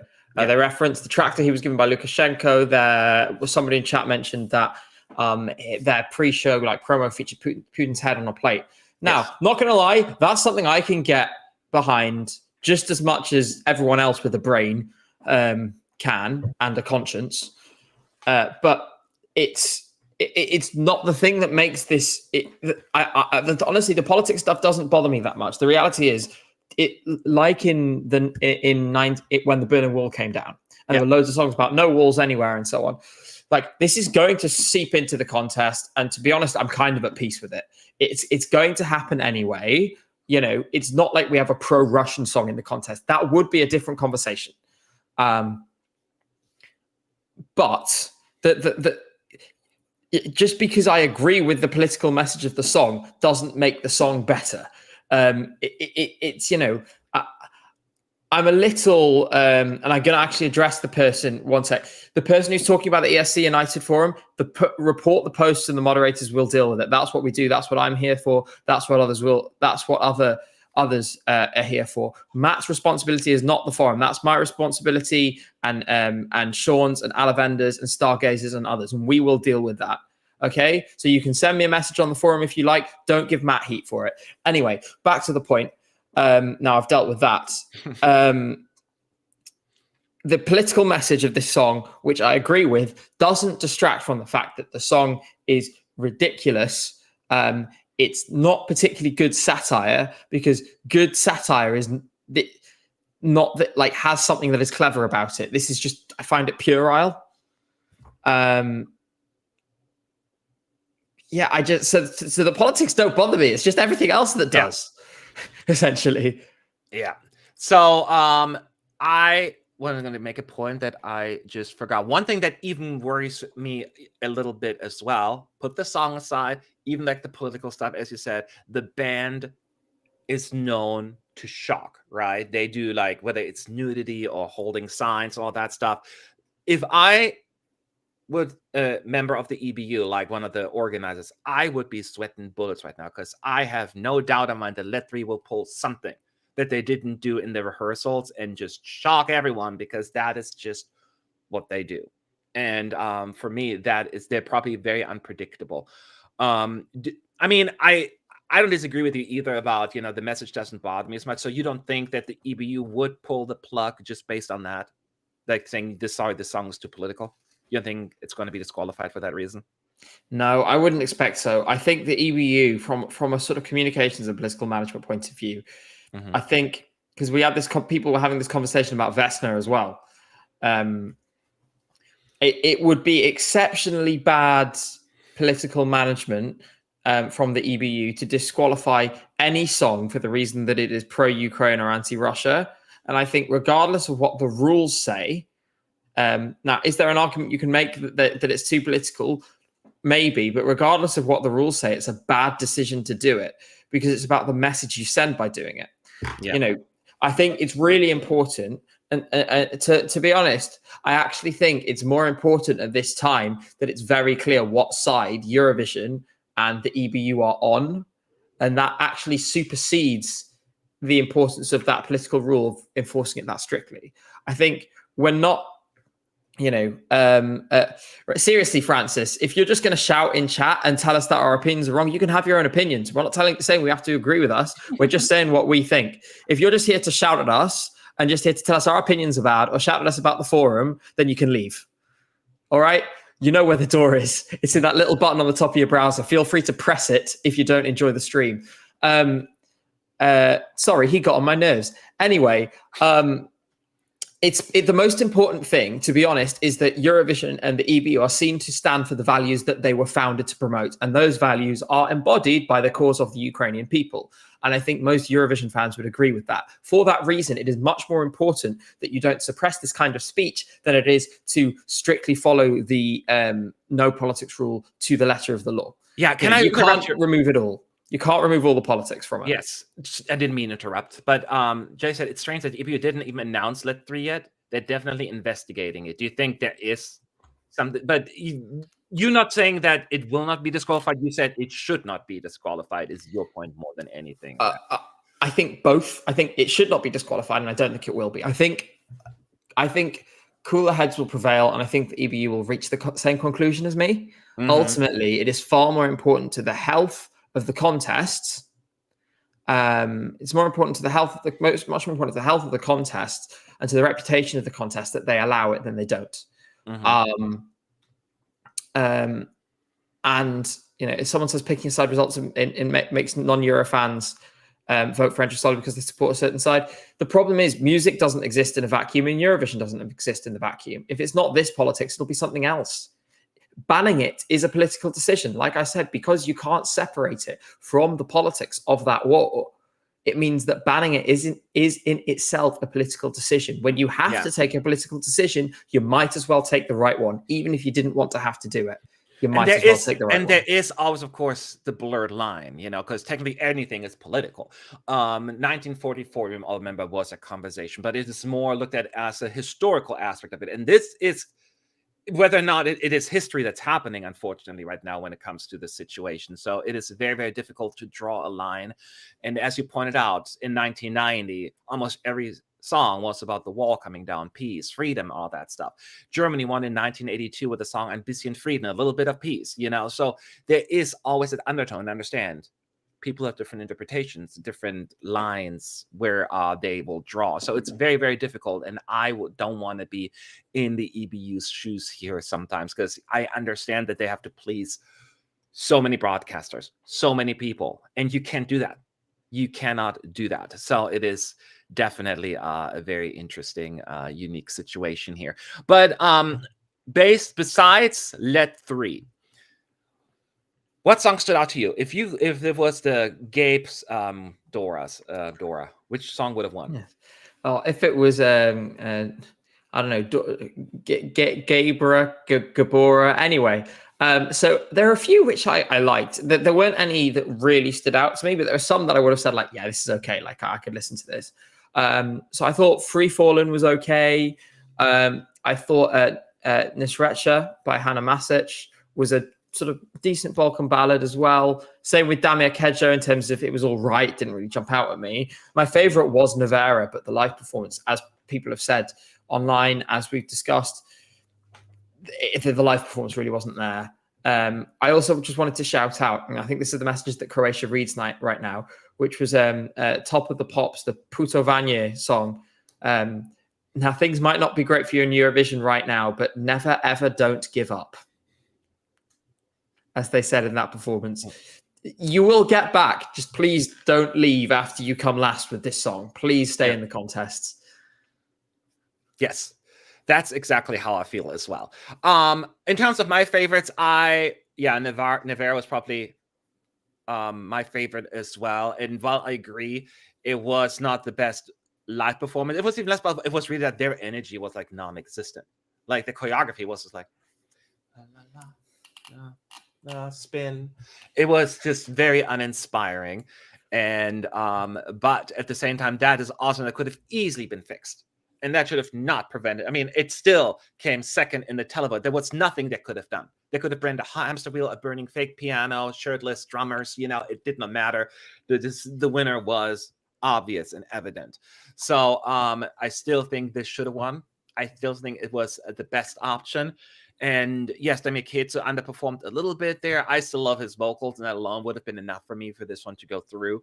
One song that stood out surprisingly positively to me was the Splitters' Lost and Found. It very sounds like a British pop kind of song to me. You just da da da, we're singing lost and whatever. I don't know the words, but it was just such a sing along melody to me that certainly stood out to me. So but once again, I feel like it didn't matter because, you know, the winner was so evident. Did you know before the show that this would be like gonna landslide everything, or did you had a feeling, or you didn't even know anything about it? I was not expecting it at all. You know, because songs like this come up in national finals quite a lot, and they finish third, fourth in the national final, whatever, because they do get a decent comedy vote, and people fondly look back on them. You know, for example, Winnie Pooh in Eesti Laul, some many years ago in the early 2010s, is that it's an iconic performance. Nobody can deny it. But I can. Most songs, like, well, you would be wrong, my friend. But it's, you know, these things, they don't tend to win national finals. So I really wasn't expecting it to do well. Somebody brings up Cake to Bake. There was more musical merit to Cake to Bake, in my opinion. You know, it's like I said, I really thought it had no chance. And I was fairly sure before the show that Navarra would win it. Obviously, the performance changed that. Yeah. And that was a real shame. So everyone in the chat, of course, I know this is going to be interesting. Croatia, first semifinal, first half, based on what's currently happening, what songs have been chosen. Will Croatia qualify? Gabe, yes or no? And everyone in the chat as well. No. Last in the semi. How about you? Yes. Yes, I think it will qualify. I think people will like that hot mess, and it will appeal to the wrong kind of vote, I'm afraid. And so it's not like I wanted to. It's just I think it will. No. Yes, no, please, no. No. Yeah, but I'm all for please no, but I still say yes. No. Unfortunately, yes. No way. Yes. No, yes, no. Anyway, so I would say 60% no, 40 yes. So I think the ESC United audience says no, but a borderline qualifier, non-qualifier, I should say. So we shall see. And I know there was a lot of like charged dialogue happening on this one, and it was bound to happen, and it'll happen again. It happens every year at some point. And I know there are a lot of Croatians who feel very strongly about this entry. And I will say this: the juries chose it, the televoters chose it. I would not have chosen it. Gabe would have not chosen it. Most people in our chat wouldn't have chosen it. But that is a decision that they made, and that you got to respect. Put all the political aspects aside. We're just talking about the song, even though it is a very I don't know, polarizing, I guess, for the lack of a better word. Although it's slightly it seems to be more one-sided, but there are people who will love this and feel passionate about it. Don't feel discouraged. I will not blame or judge anyone for liking the song, because I point out a few things that could have been actually really good if done right, but I just feel they went more than just a kitchen sink. They went beyond that, and that I think is my biggest issue than anything. But anyways, so that's what it is. Who else do we get? Let's talk real quick. Malta. Malta also had a national final yesterday, and there was not a whole lot of talk initially, Malta, because they had like 98 songs just in the selection process. And then they went through all the heats, and then they went through all the national finals and semifinals. Then they had a final, and eventually they finally had made a decision. And before I do that, you know what I've been doing? We're going to get a quick recap.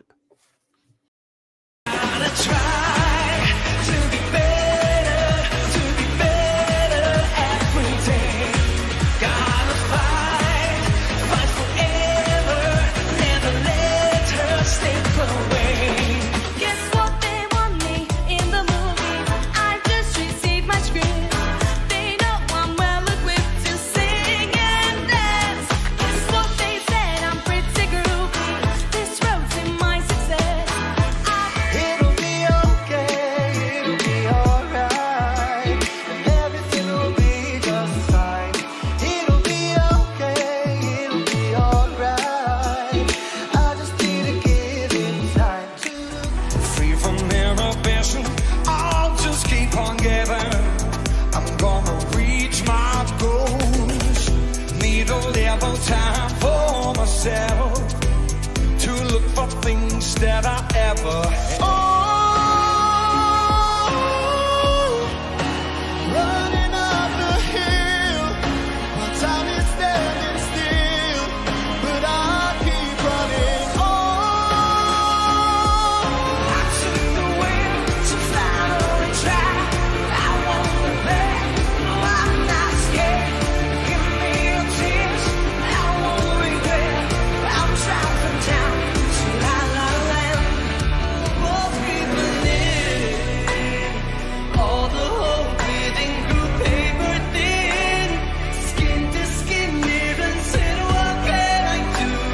What can I do to save who in this cry Can you hear me? It's so meaningful. Okay, so I think I have some technical difficulties. Can you hear me, Gabe? What's to describe? Okay, I cannot hear you. Checkmate, checkmate.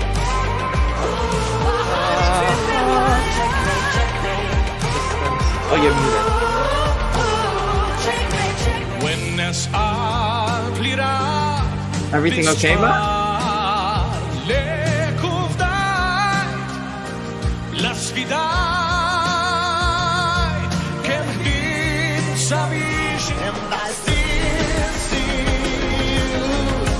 When the lights go down, I can see you in the mirror, so clearly now. Do you wanna dance? Do you wanna dance? Do you wanna dance? Do you wanna?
try to be better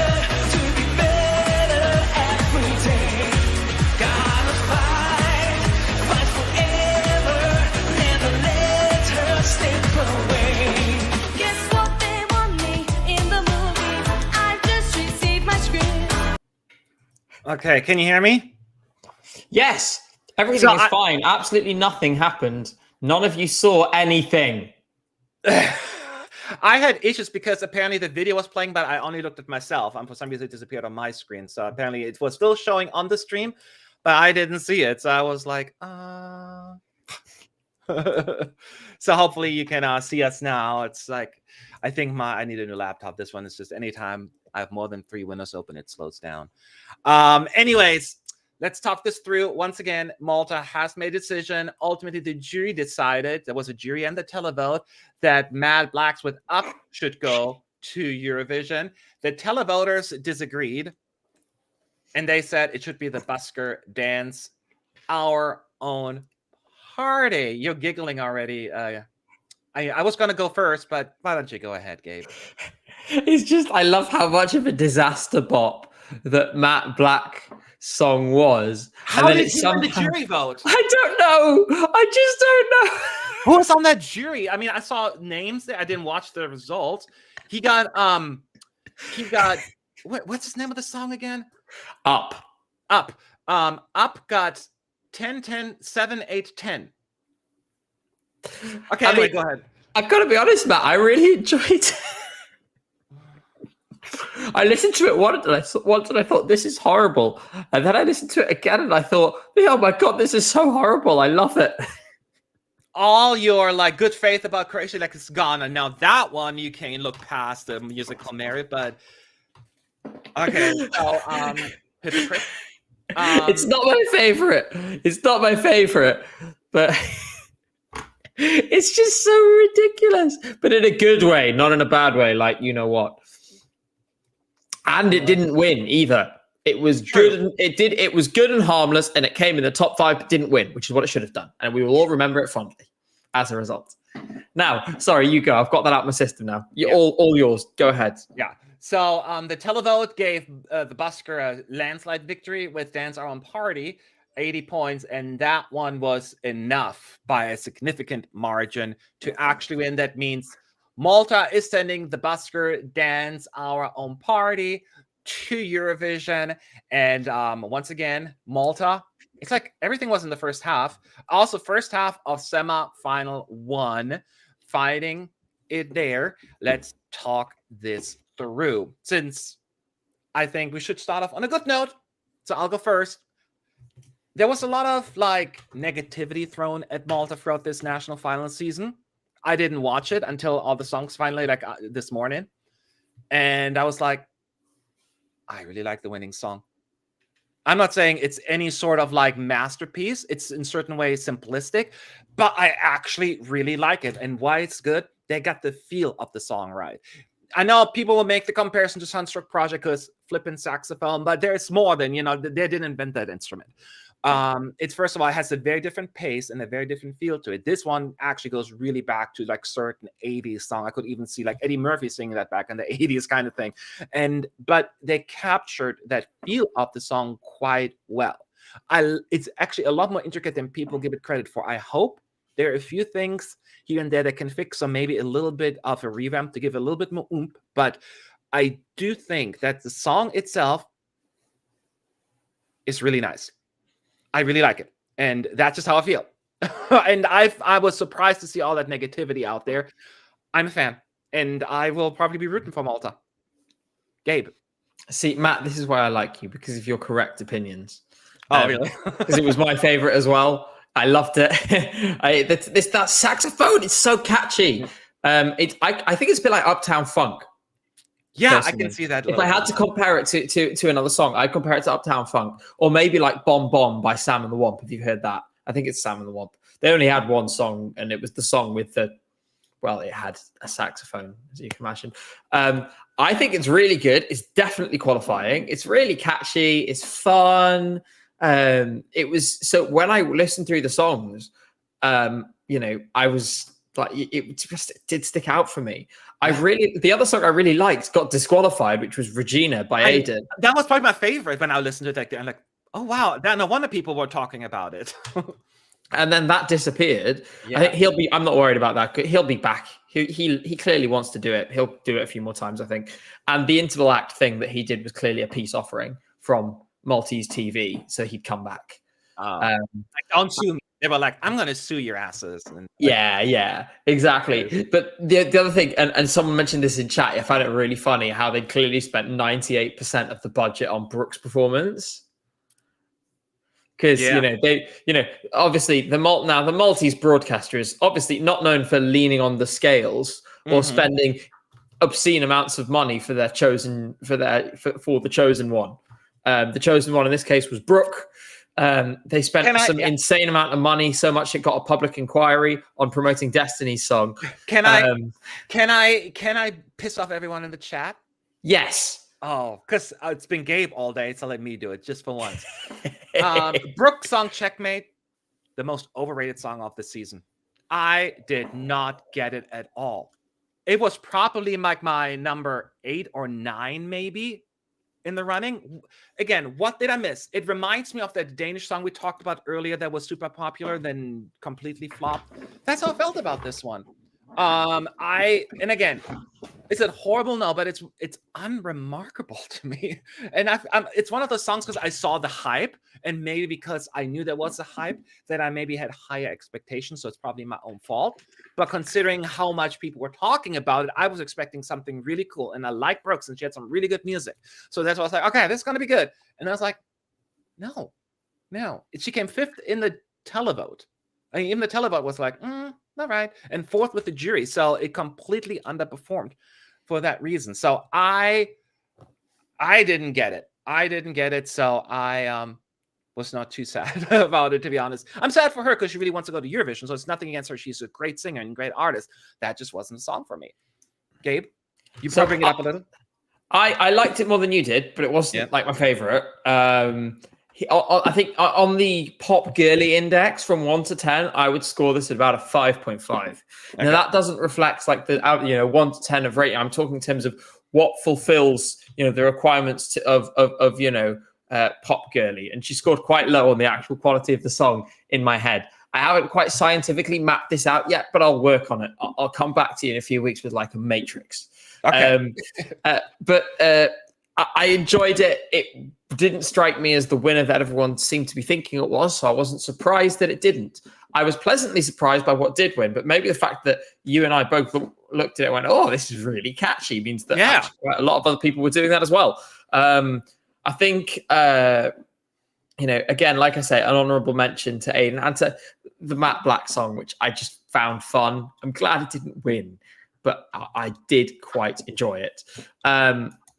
So no surprise for me, really, that she didn't, it's about what I would have expected for her. Yeah. So, I think that's what's happening a lot this year is the fan favorites flop or don't succeed. And there seems to be certainly a disconnect between Eurovision bubble and national audiences. And it contained, I think Malta was one of them. Although, again, I agree more with the Maltese folks. Granted, I come from I didn't listen to the songs before approach, so I didn't have that emotional connection to it. So it was just very, very interesting. Everyone in the chat, I would like to hear, like, who was your favorite? I just want to get an overall idea. Do you think it was the busker? Were you Team Brooke? Did you understand the jury's up fascination? And then also let me know why you're wrong. So I would love to hear. Ignore me. What? Ignore me. No, it's just something I find. It's just the whole thing is so bizarre and surreal. It makes me so happy. Continue, please keep talking. Okay, I see the busker, Brooke, Elenia Gomez Blanco. I remember that one. Oh, guess what? Okay, yeah, I know that one. Busker is my favorite. Aiden, that's Brooke, Aiden, if counts. Aiden, well, I guess I didn't say disqualified. That's true. Elena Gomez, guess what? Okay, so those seems to be at least it was a battle between Brooke and the Busker in the end in terms of popular songs.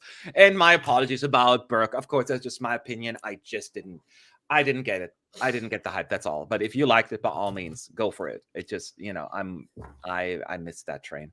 Let's do this again, Gabe, and everyone in the chat as well. Remember, Malta is in the first semifinal in the first half. Do you think the Busker has a chance of qualifying? Or is going to qualify? Based off your feelings right now. Yes or no? Gabe? Yes. So yes for me. Solid Yeah. qualifier. Won't have a problem. Yeah, I mean, it is a tough semi. That's my only concern here. At the same time, I do think it will stand out. People say, "Oh, Moldova and if the Sunstroke project will qualify, that they will cancel each other out." People will. They always say that one instrument is the same. Come on, it's just it's not the same song. No, yes, yes, yes, yes. No, no, yes, yes, no, yes, no, yes, yes, yes, yes, no, no. Seems like 50-50 split the chat. That is very interesting. So Malta, borderline as of right now, based on our feelings. We shall see. Gabe and I just happen to disagree. And we are always right. Exactly. Yeah. So this is going to be another, hopefully if my chat will allow, because I've been having issues with my computer. Italy picked their entry finally about 22 minutes ago. Sanremo came to a close. And did you watch the whole thing live, Gabe? No, I did not. And Twitter. I listen. Oh, you can cancel me all you like. Sanremo is too long. It's too much. I can't do it. I'm weak. Well, I, on the other hand, didn't watch it either. But after you were giving me all that attitude, oh, you're so pathetic. How could you? I saw your side eye. You're just as bad as the rest of us. I'm an actor. I'm acting. Okay. But before we talk about Italy, here's a very short recap, because again, there were a lot of songs in the running, so I don't want to waste too much time. Vedimi fulmini con gli occhi lucidi, che rumore fa, che silenzio. Resta qui un'altra notte con me, io sto male. Dimmi se c'è stato amore tra quelle parole. E tra le palazzine affondo la tua voce. Ma io lavoro Per non stare di una bella canzone, tutta la luce, l'alba che brucia le mie palle. Ma che giorno è il primo giorno sai viverci, perché uno sguardo in fondo basta scendere. Mi sento un nodo alla gola. Sarai dove vai quando la vita poi esagera. Ti piace che sono perverso e non mi giudichi. Se non lasciarmi. Del male, a me il bene, a te il male, beve nel bene e nel male. Buttati con me, mare di guai, non so nuotare in una vasca. A un passo da te e fermeremo il vento come Questa notte di sole, furore, vivo un sogno erotico, la gioia del mio Oh, dammi le mani ma solo e sparirò, ma tu promettimi che sono polvere.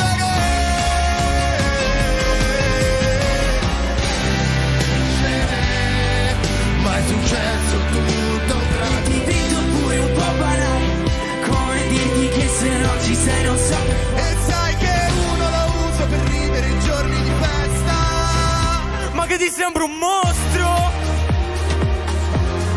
Guarda che sono Forse vorrei. Oh papà, sì oddio papà, ma venga a me, almeno un momento e spiegami come che si fa. 28 songs in one night. That's longer than any Eurovision ever. It's a lot. And then they finally narrowed it down to like the the 5 songs, and then the top 3. And then there was a press jury, a demoscopic jury, and of course a televote. Combined the results, and we had a winner, and it is a familiar face. Marco Mengoni is coming back to Eurovision after 10 years.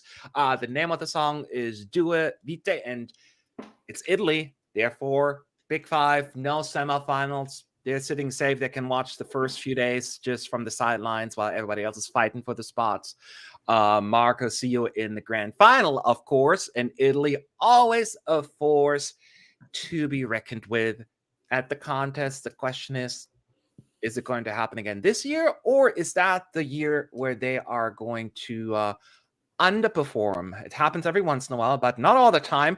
Also keep in mind, Sanremo, which is the show, it's not technically a national final in the original sense. It's actually existed before Eurovision. Eurovision was kind of like created like based on a little bit on Sanremo, and the winner of Sanremo is not saying you're going to Eurovision, you're being offered the opportunity to go to Eurovision. Since they've returned to the contest, I think in most cases, except 2016, I believe, they always said yes and accepted. So in most cases, they will know and going into it.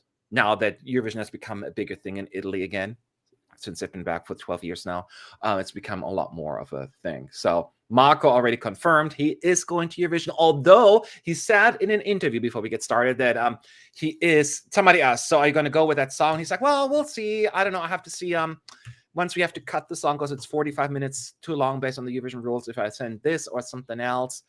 I personally interpret it as like it's this off-the-cuff remark, like as he was asked, now that he's focusing on Eurovision, they're going to go with that song. I'm not even worried about it. It's just like a side comment he made, so people read a little bit too much into it. Gabe, I'll just go with you first. I don't know where you fall on this song. Go ahead. I like it. It's fine. But that's kind of, I don't mean to condemn by faint praise. It's a nice song, and obviously it's very well performed. And Italy's selection process guarantees that you will get a decent song at least and a good performer pretty much. Like Sanremo, for all its faults, produces very good entries. And we've seen that year on year. They've won, they've come top 5, they've come top 10 extremely frequently. But it doesn't super stand out for me. I think L'Essenziale was better, looking back to his previous entry. And I think there are other songs of his which I like very much, like Guerriero, for example, which I prefer to this as well. Unfortunately, for me, I think it's probably looking at maybe an 11 to 15 finish, which is not bad by any means. I just don't think it quite has the same star quality that some of Italy's last few entries have. It certainly has nothing on the last 2, in my opinion. Okay. And I will say this, Italy, just get ready because you will not win Eurovision. Because I love the song. My songs never win in Italy. When I don't like your song, that's when you win. So sorry for jinxing it. You're not going to win because I love it. I love it. And I get what you're saying, though. I understand why people would gravitate towards say it's fine. I don't think this song has a lot of it's not a hateable song, first of all, right? I could see that a lot of people just feel indifferent about it or like it's fine. But to me, why I'm gravitating towards it, it has a certain old school Italian nostalgic sound to it. Like you almost could hear that like working in the 90s, but I just have such a soft spot for it. Oh, I just love it.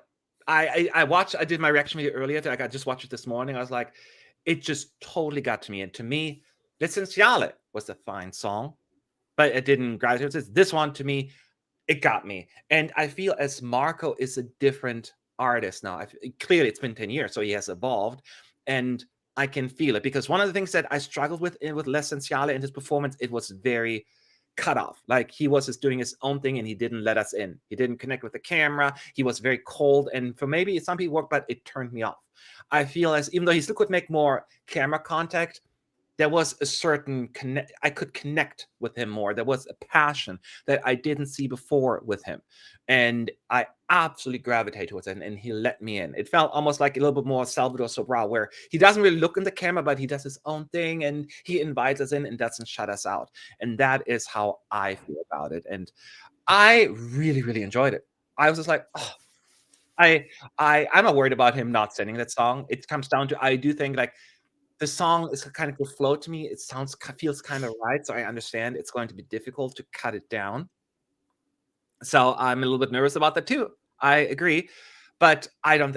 I would hate the thought of him changing the song because everyone loves it. I'm like, this is what everybody wanted from Italy. Send it. Stop worrying about it. And it would be. And then if you don't pick it, then don't go. Then give it to the second placer, which I don't want because that's something I don't like. So, don't. But yeah, so that is basically how I feel. And somebody said, forgive me, it happened in the chat. It just happened so fast I couldn't catch up. Oh, Ruben reacts at that somewhere. It's very 90s Eros Ramazzotti. That's probably why I love it. I love that kind of music. It makes me happy. It reminds me of my parents. So, even though I didn't even listen to it, but it's that era of my parents kind of thing. And so I certainly got it. So, but I also understand, as pointed out, why people feel it's a little bit underwhelming to them. But I do think it just has that nostalgic, beautiful melody that a lot of people will gravitate towards. I'm usually not into these Italian ballads, but it's the first time I love an Italian ballad. I'm happy to say I can root for Italy finally. Yay, I am not alone. I'm going to ask you, what's your name? Gabe. I Right. would say overall, there were some decent songs, and then there's one song that was completely even drowned. There were 28, and I should have written down the name. I don't remember even which one it was. There was one other song that I thought was pretty good or really good. But overall, I wasn't in love with this lineup overall in Sanremo. If it wasn't, since, wasn't your first choice, who was your first choice? Ultimo was my choice from this lineup. Yeah. Song I found really sweet, very touching. But like you said, I had the same problem as you actually, which was that I found the lineup overall to have a lot of songs that I liked, not a lot of songs that I really loved. And Ultimo was the best of a perfectly fine bunch, but I've seen better. So in my opinion, not Sanremo's strongest year. Yeah, I would agree with that. And any thoughts, of course, I said at ESC, Matt ESC United even, I saw that. Don't you think it could stand out due to production and vocals simply because other entries this year are quite basic and genetic? What do you mean genetic? I think that might mean generic. Yes, Yeah. lots of genetic songs. I particularly love the bit of Croatia's entry where they start singing about the construction of DNA. That's actually my favorite bit of the song. You know, especially when they're like, the mitochondria is the powerhouse of the cell. That's amazing. I love that bit. Anyway, continue. Yes, no, that's fine. So we cannot do the will it qualify or not qualify game. So you think more like in terms of where it has potential to end up. Granted, we don't know all the songs or even the qualifiers yet, so that's more tricky. You think more of like an 11th to 15th place for Italy as of right now? Is that your gut feeling? Yeah, I think it's just not got the sort of wow that it needs to get above that, unfortunately. Yeah. We don't want to win. We are happy to bring a good song. I think you can wait a few years before you can host again, I think, and that is fine. I don't think Italy offered to host this year, so they certainly want to host, but I understand maybe I would be fine them not hosting. But I agree. Put music forward, and you cannot get a top 3 every year. Just put forward what you like, and that's one thing Italy is so good at. You don't always like every song, but it's what they like, and it comes across. And Europe responds to it for that reason. It's not fabricated. It's genuine. And people just, it's really just, and I wish more people would do that. And I think, that is just a recipe. Have you heard the same songs? It was a splendid lineup with no bad songs. That astonishing with 28 songs. I'm loving Sanremo. Watched the whole week. I just watched the last night's performances this morning. And there were like 2 other songs that stood out to me, but since there were so many, I didn't write them down. But there were just a lot of like very Italian Sanremo friendly songs to me. But I just don't think there was anything stand out. But that is personal taste. Look, Knut, I've got to level with you as somebody I respect because we share the same opinion of High Vino. Oh, yes. Don't think I didn't notice that. I saw that. You're the man. You are the man. But I just don't agree with you. Like I said, it wasn't that I disliked it. It just didn't quite get the juices flowing for me this year. But look, let's agree to disagree on this one because we share one very important thing in common. I think there's been better years, and I think we will see better years with Sanremo. Certainly the format or anything shouldn't change. I mean, it could do with ending a little earlier. But, I think, it clearly works, and it was still a great show, even if it wasn't perhaps my favorite set of songs. Yeah. So out of the songs, we have 15 songs so far. Gabe, do you think we have heard the winner? I mean, not heard, have chosen the winner. Don't even look at the national final songs. Just the 15 songs, a potential. Could you see one of them winning? Of the 15 songs, the only one that I could see, and even then I'm not sure. I think because Blanca Paloma has the potential to win the jury vote, there's an argument to be made there, but I'm not sure I believe it. I'm torn. Other than that, I don't think you could make a case for any other song in that lineup winning the contest. Increases the At the UK's moment. chances, right? We're going to go back to finishing down the bottom. Come on, let's not be silly. I know. Right? Do not put that kind of hope in me. Please, in 2018, it's like, Germany figured it out. And then, bye-bye now. Well, maybe this year, we'll see, but that's a different story. And real quick, we did have two nationals, not national finals, semi-finals last sheet, starting with Sweden, Melodifestivalen Heat 2. Quick recap. It was always meant to be you. Where have you been all my life? Where have you been all my life? Where have you been all my life? Being with you is the loneliest thing, and everything about me is wearing thin. You say, hey, baby, Kramar mig och säger Gud vad gott det här ska bli. Det här är för On my way, hon har en sätt som får mig att vilja dansa. I'm on my way, here I am, back at your place. Now I know we were kids and you were living down the road. Laying on the sea you fall when I'm standing in the rain, no one's gonna save me from the pain. I will never give up.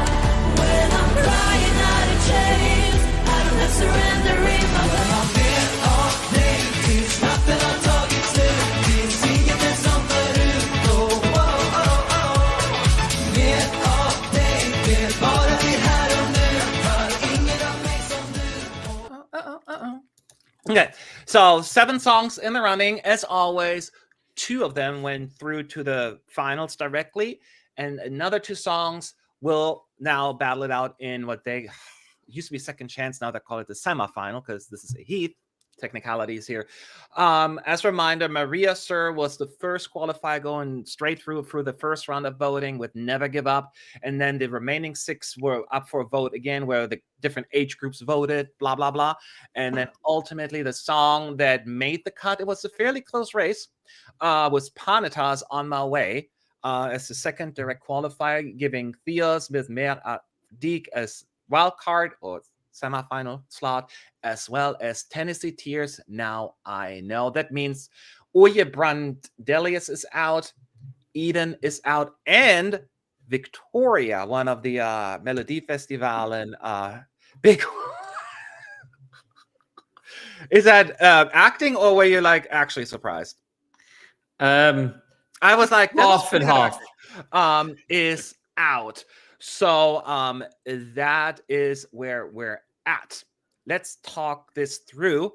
I will go first on this one, and I will say kind of like Heat 2. So I think Sweden is saving all the good songs for the end.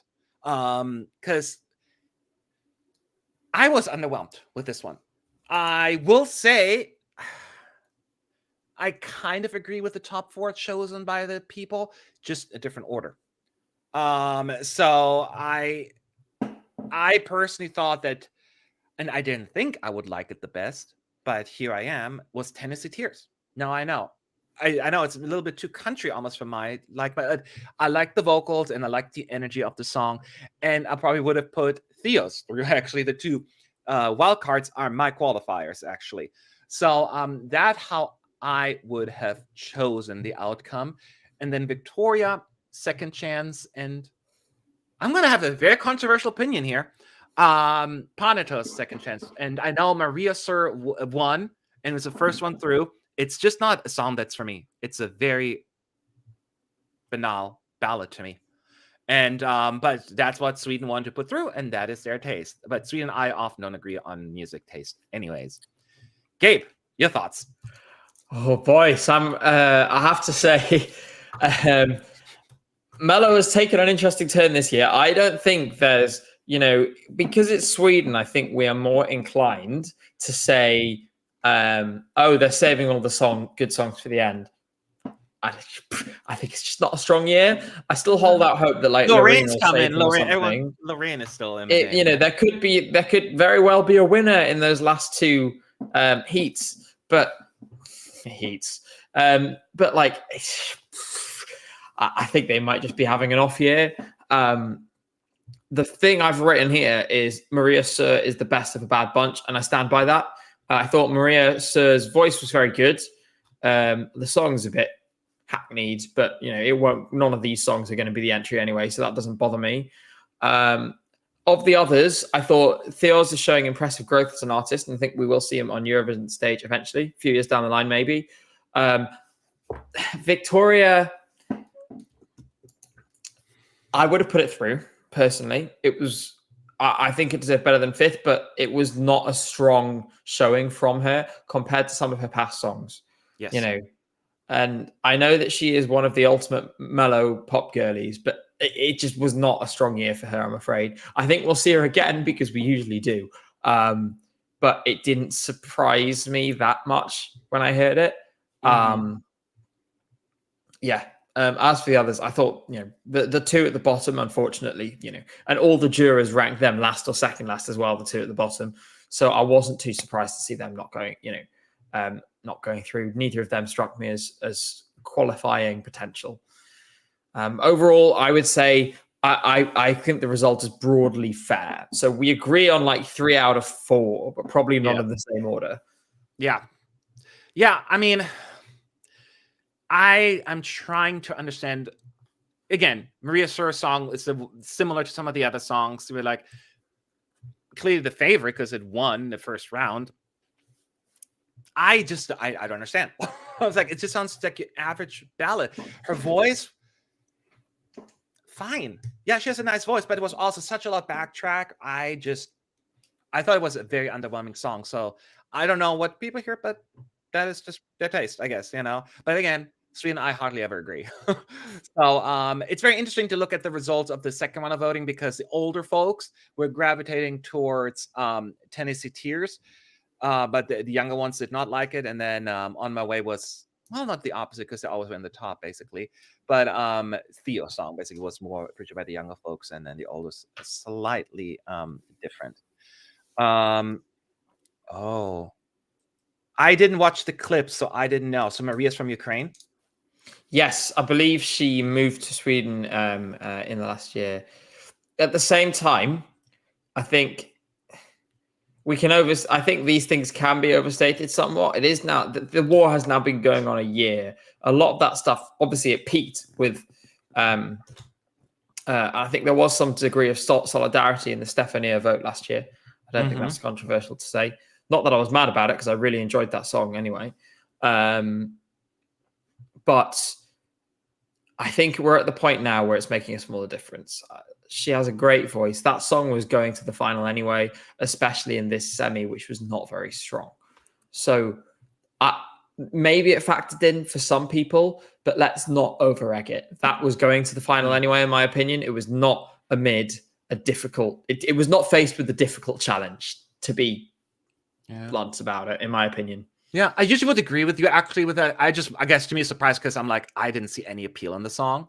So now that I'm like, well, maybe it's because of that, but it's really could be just a song. I thought, yeah, there were just 4 songs I like better out of 7. You know, this is my number 5 basically. So that's why I was like, oh, okay. But yeah, I don't want to make that accusation either because I don't know. It's so easy to say. Like, if she wins Melody Festival on the Telebot, then maybe can make a case. But at this point, yeah, it's a little bit premature. We also the only thing that I will somebody already stole my thunder here.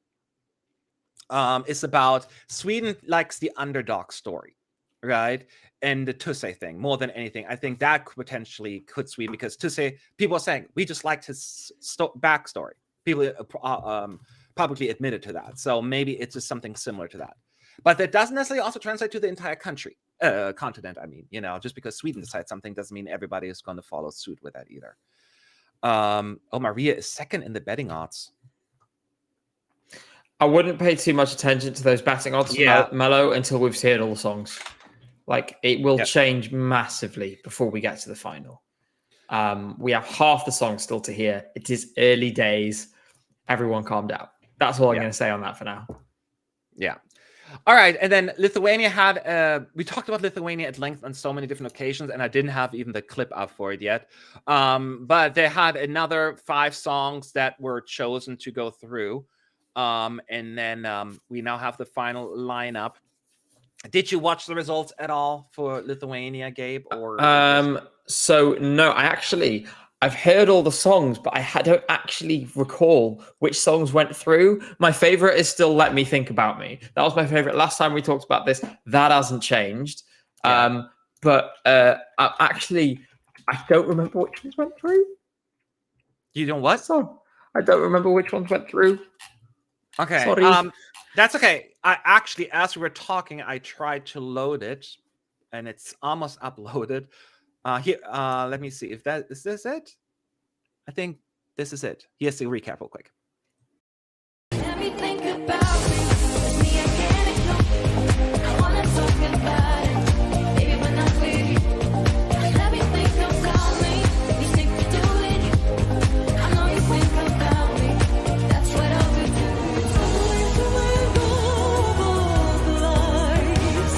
It's time to be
So there you have it. Those were the 10 songs. And real quick, Paulina, the first song is through. Monica, we know her from 2015 with the song Stay is through. Moonbee with Rumor is through. Beatrix with Like a Movie, and Mario June's Do What You Do. Out of the lineup, Gabe, who stood out to you?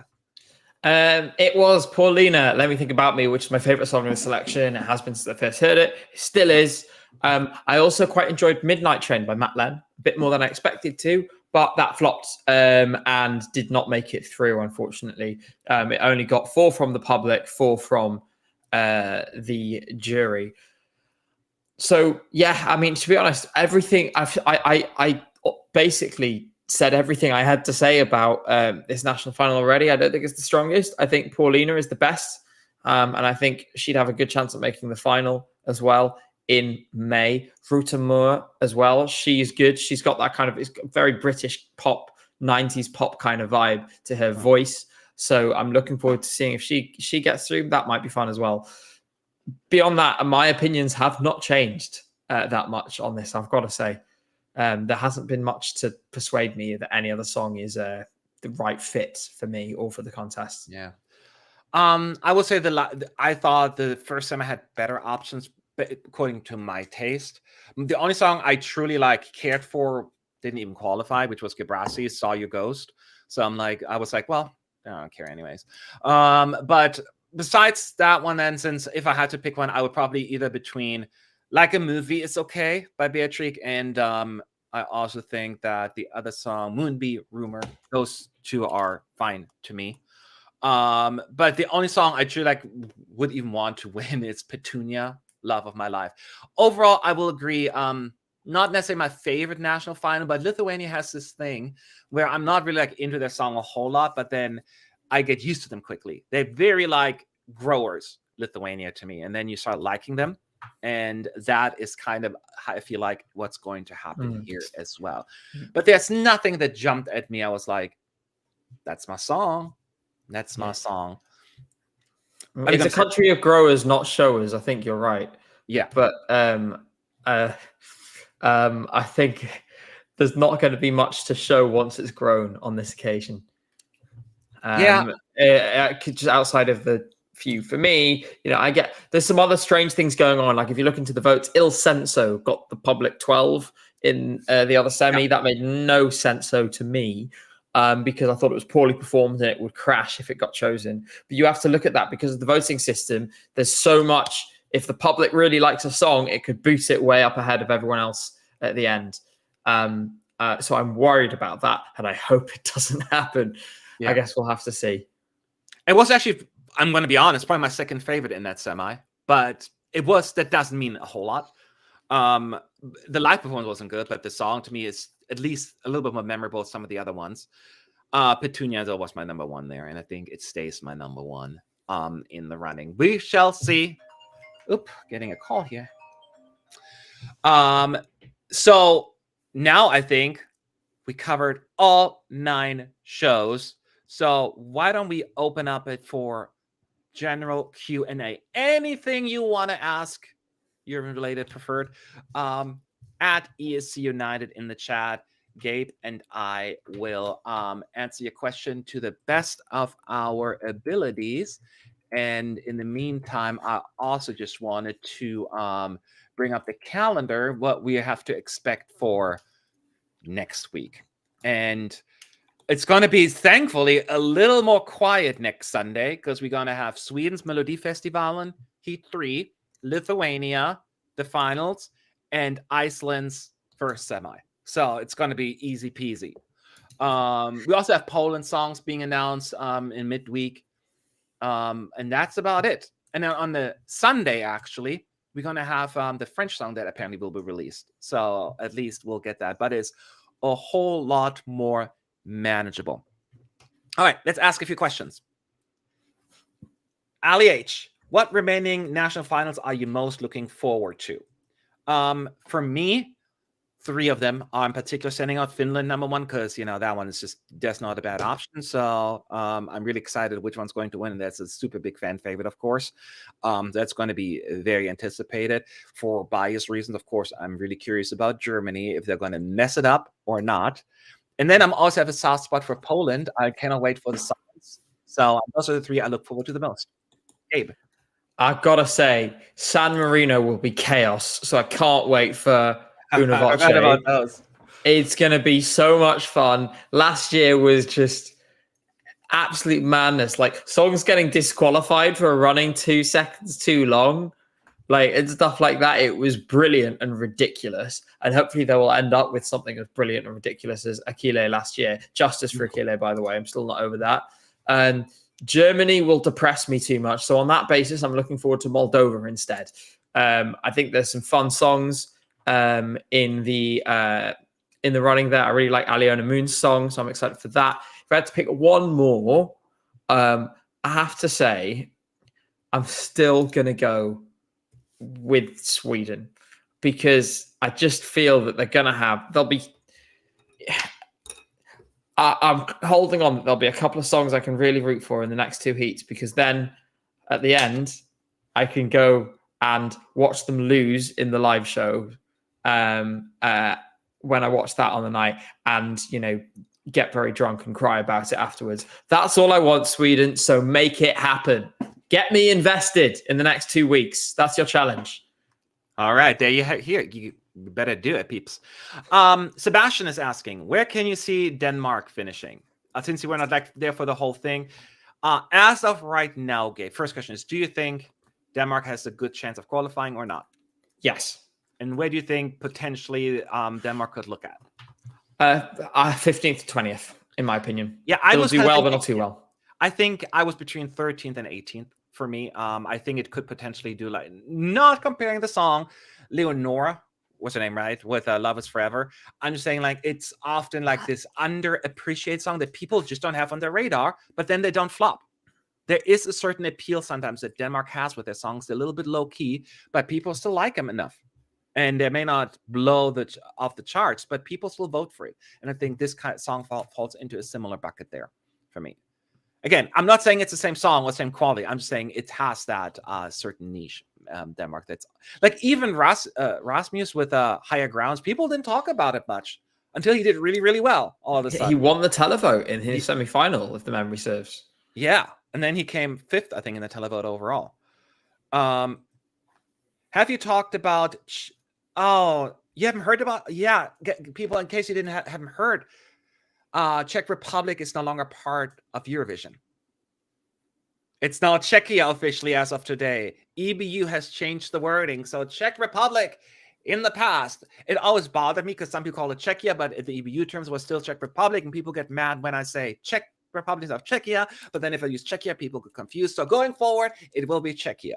Have you guys talked about the song? Do you think it could win Eurovision? Gabe?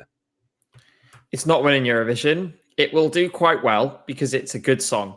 But it won't win Eurovision. It's not strong enough, in my opinion. I watched ESCZ. It didn't... Obviously, it's a lot smaller stage management. I've also watched the music video. I understand why it has some really big fans. Obviously, there's a bit of controversy as well, but I'm not going to even go into that. Unusually for me. I think it'll sort of... it's a good song and it'll do well, but I think a lot of people might miss the message when they just hear it one in, one out without engaging too strongly with it. So I think maybe top 10 would be pushing it, but I'm saying this about quite a lot of songs, so something will crop up in there we aren't expecting. It'll do better than the others we've predicted places for. So it'll do better than Denmark, it'll do better than Italy, but it's not winning the contest. Yeah. Here's the thing. So I watched the national final, and then I had to leave. So I could only hear it on the side. I was getting ready. Therefore, I couldn't do a reaction video. And I'm not going to do another reaction video pretending I never heard it because, I can't do that. I'm not the greatest actor. Although sometimes I am. But no, I couldn't. So I didn't do a reaction video. And maybe it was for the better because I guess I'm not quite as crazy about it. I think I could represent, again, I watched it after the hype. So maybe my expectations were too high again. But I was like, I'm not quite feeling this one. Maybe I missed the live version as well. So maybe it was better live. And that's where it really came alive. I don't know. But the studio version is it's a decent song. It's very artsy. And I can see why people gravitating towards. But I'm not quite as warm about it. And that's just a personal taste. And I'm thinking, I know that I'm in a clear minority because it seems like everybody loves it. Everybody. And maybe it pulls in Italy on me, where I'm just like, I don't get it. And then everybody, then it wins.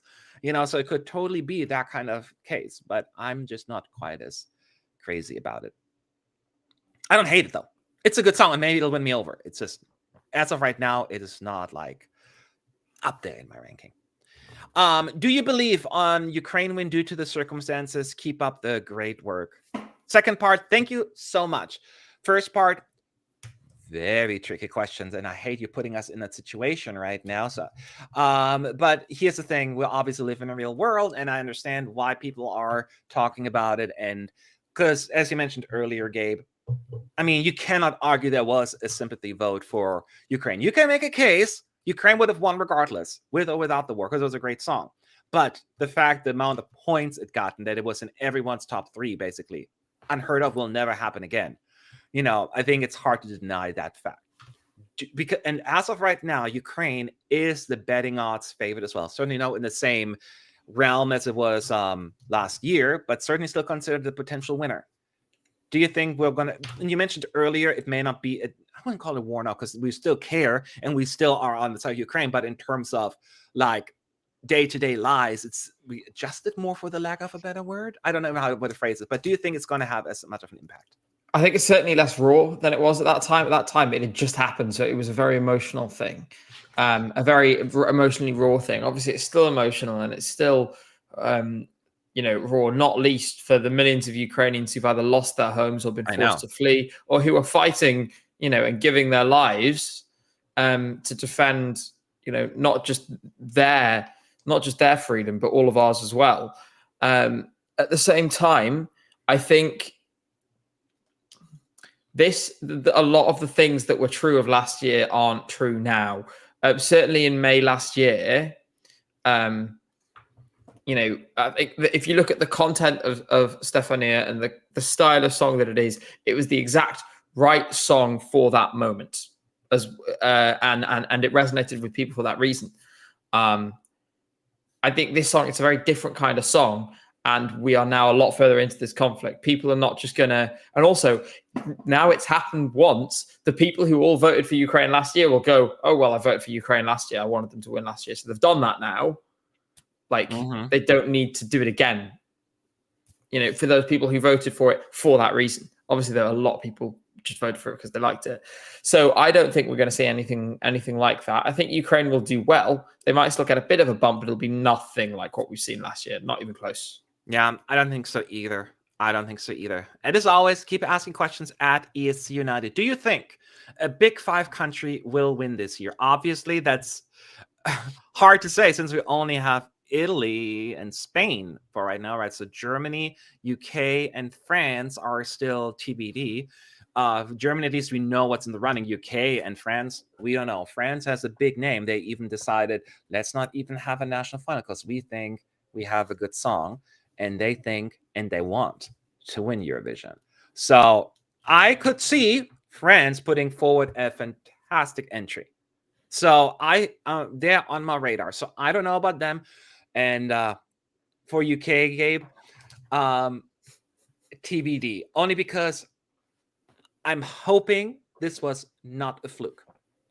I'm still waiting because, one case, of great success does not mean they have figured it out. The good news is it seems as they have a better team in place. They've done well at junior, but junior doesn't always translate to the adult version either. So I will say that I'm hopeful about the UK and very optimistic, but I'm far from certain because that's also this thing about getting overconfident here.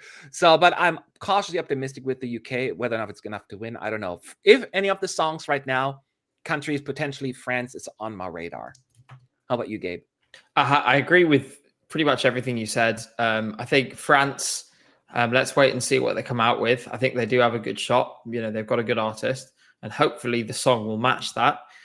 With the UK, it really could go anywhere. I have more hope than usual, but just because I can't understate, to those of you who don't live in the UK, the way in which the narrative has shifted around Eurovision in the last 12 months is extraordinary. And I mean, unbelievable. I could never have foreseen this.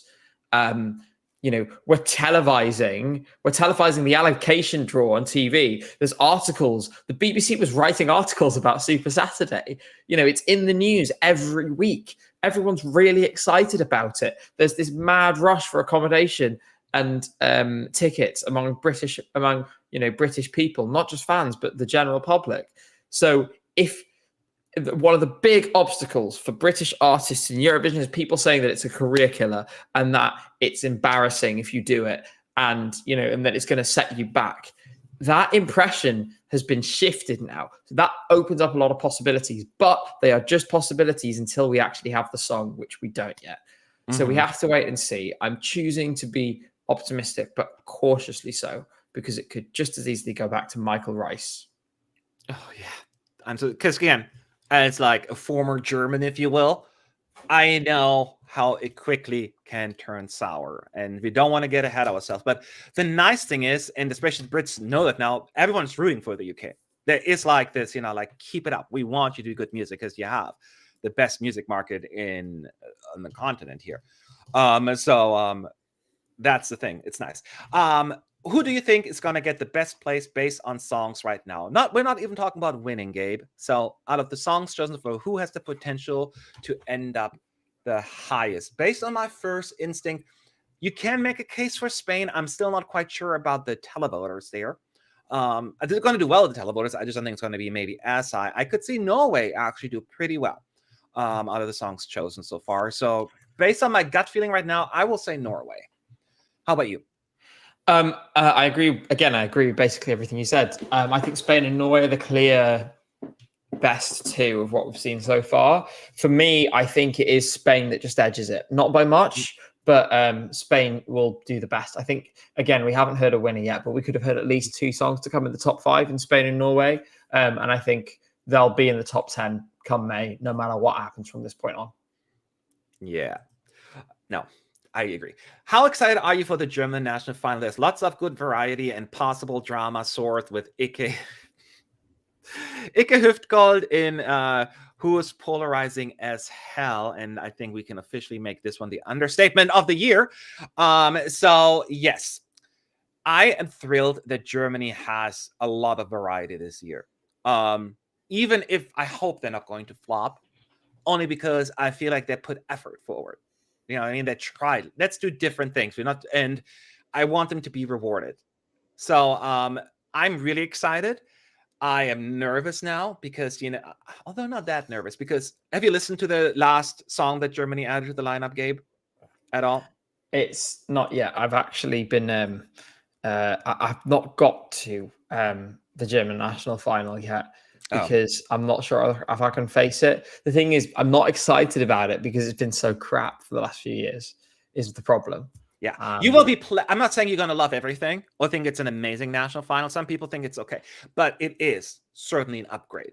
And they do have some really cool, I like a song in particular, and I think it would be risky, but it would be worth the risk, in my opinion. Now, they had was it 7 songs or 8 songs that they initially had?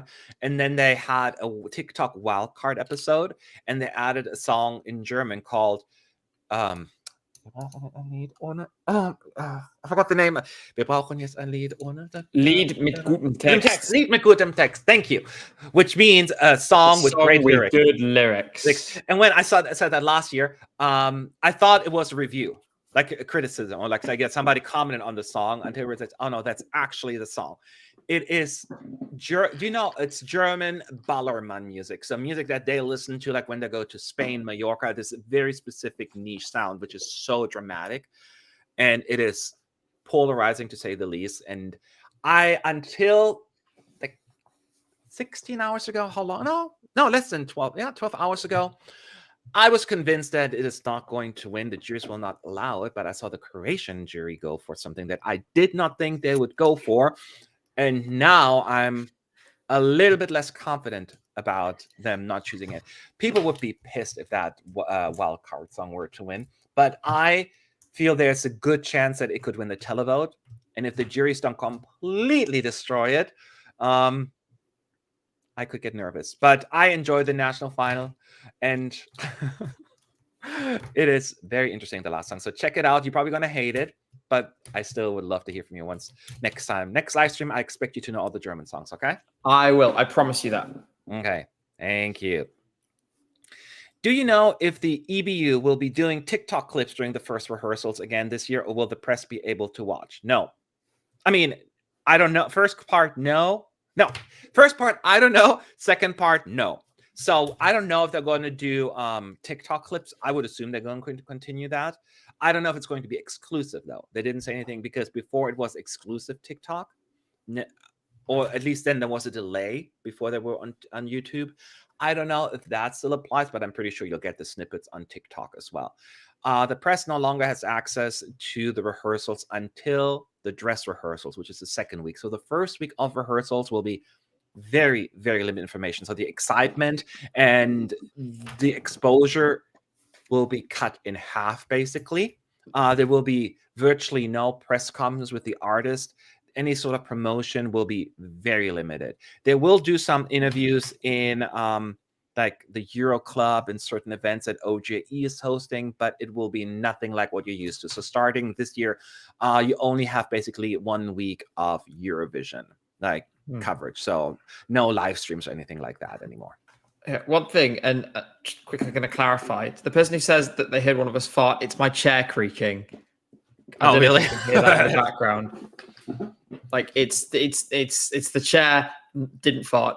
Anyway, it's the chair. Which is that what I'm looking forward to is us attempting to do a live stream, and like it's like reading tea leaves from the few press shots that they will release of us then trying to like analyze like each performance. I do think it's a shame though that we're losing that much. I think again it fits in with the environment that EBU has created in recent times, which is one of hostility towards fan press, which is justified, towards certain very unprofessional outlets, but it's absolutely not justified to a number of others. So that's a shame, and I hope it doesn't reflect a wider trend, but I suspect that it will do.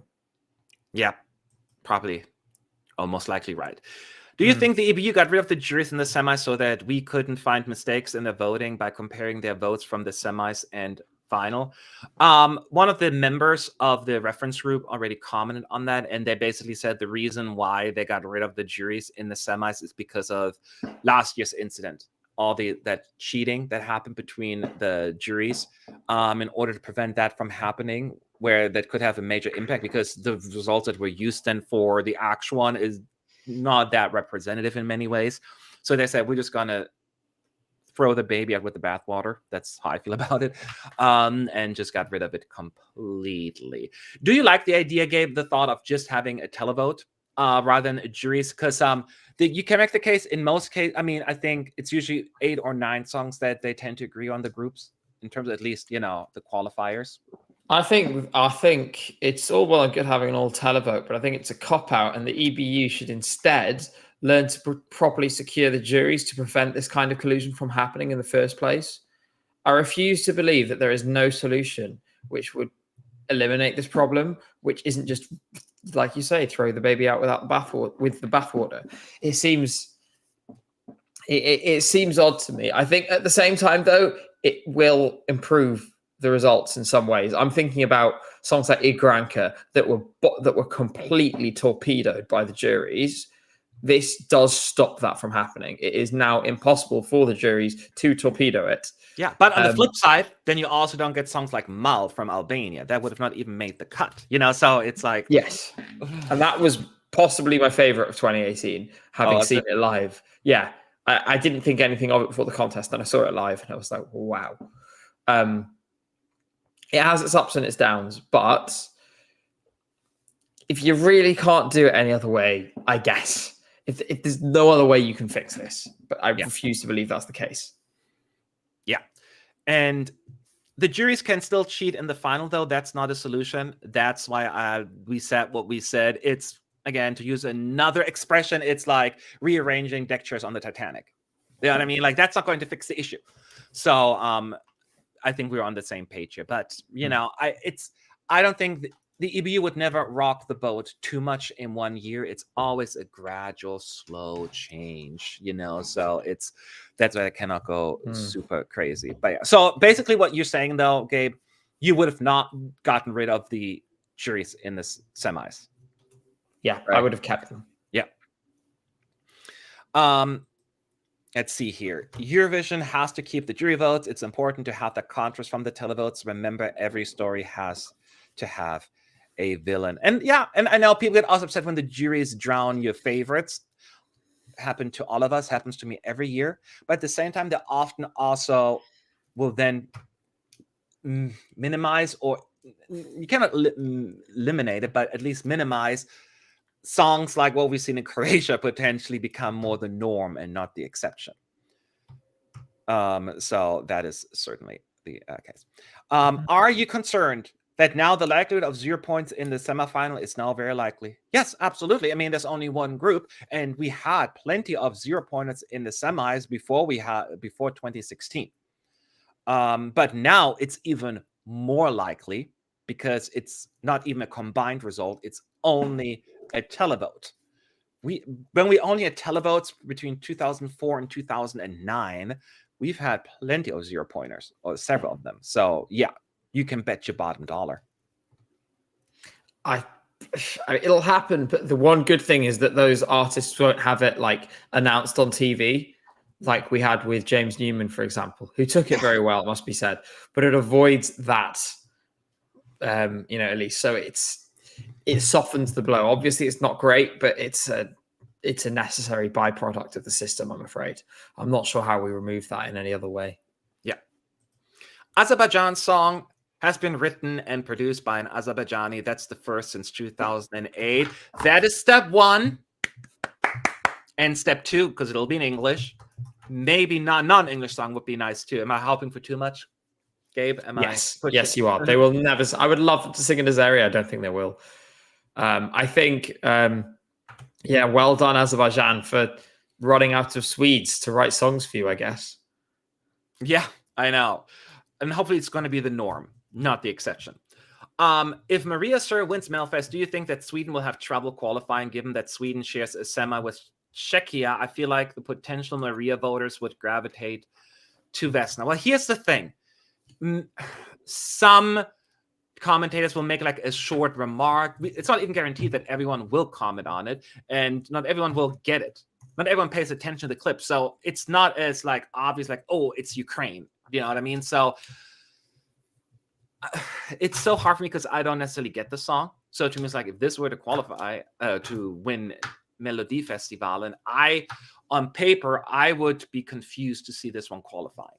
Because, again, I don't get it. But do you think, Gabe, this could have an impact at all? It'll qualify and do badly if it wins, but it won't win. So I think the point is moot. I don't think it'll win Melfest. It might do well in the televote. Given your aforementioned point about the underdog. I mean, we all know with Anders Bagger absolutely swept up the televote. Well, that's my favorite. I love that. Hey, I love that too. That was my second favorite. Yeah. After Cornelia. Yeah. Yeah. Okay. But I think it's a low risk of it actually ending up out of the contest. And if it does, it'll go to the final, but only just. This isn't going to be a Birkendahl moment. I know it's Sweden, so we kind of a bit of us wants it, but it's not going to happen this year. Not this year. Maybe in the future. Even Benjamin Ingrosso would have qualified, even though he flopped in the finals with the televote.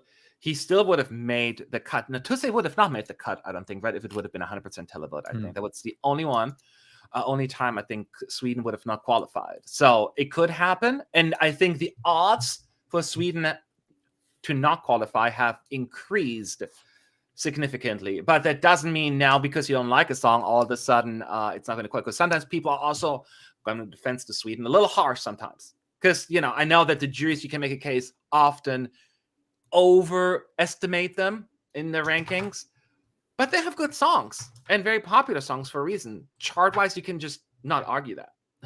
Tusse was a televote qualified, someone was saying. Okay, so even that one, then I wasn't sure if that one was qualified or not. So Sweden would have qualified every single time anyways.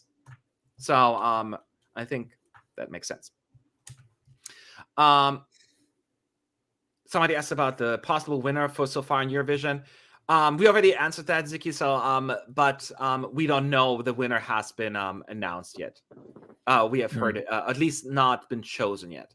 That has been our Anna Bergendahl was also a televote qualifier. That is true, but it was a jury non-qualifier, and the whole jury run started with Lorraine, right, where they always had Sweden on top. When Lorraine came on board, that's when all of a sudden the juries went crazy for Sweden. Like even what's his face, Eric Sade in 2011 did worse with the juries than the televoters, interestingly enough. But starting 2012, almost every year, including 2012, actually, the juries put Sweden way ahead, which is crazy. It's hard to believe that Lorraine almost lost the televote to the grannies. Almost. I mean, I was 15 in 2012, so I don't take it. I wouldn't say it was a particularly informed opinion, but I did love the grannies. Anyway, it's another time now, and I'm pretty sure. Well, it's the still grannies that were still alive. It's taken a bit of a turn. We're gonna have to cancel the grannies because they're pro-Putin, so which is unfortunate. The ones who are still alive, but there we go. Let's see here. Oops, I clicked on something but disappeared. All right. Oh no. Any words on the tickets? No. Upcoming. They all just keep saying upcoming. There's very little. There's nothing much about the hotels release. There's nothing about tickets. There's nothing about accreditation yet. At least not in terms of applying for it. They still doing a lot of behind the scenes stuff.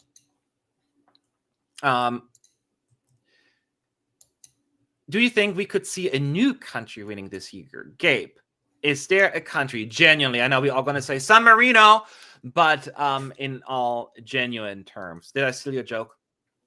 You on the phone right now? No? I was going to say San Marino. I know, I figured I stole your joke. No, okay. No, San Marino won't win. Well, we don't know the songs. But, Poland. I'm going to say Poland. They're really, really, really good at junior. And last year was a step in the right direction as well. So could be. I mean, they're overdue a win. They've been at this, 30 years now. Mm-hmm. I'd say there's every possibility that Poland could win this year. Czech Republic, no. Poland, yes. Yeah. If the right song is in there, of course. But Poland, especially now, it feels like they're getting a little bit the hang of it. Like even the year they didn't qualify, we're pretty close, so they're certainly not as weak as sometimes people make them out to be.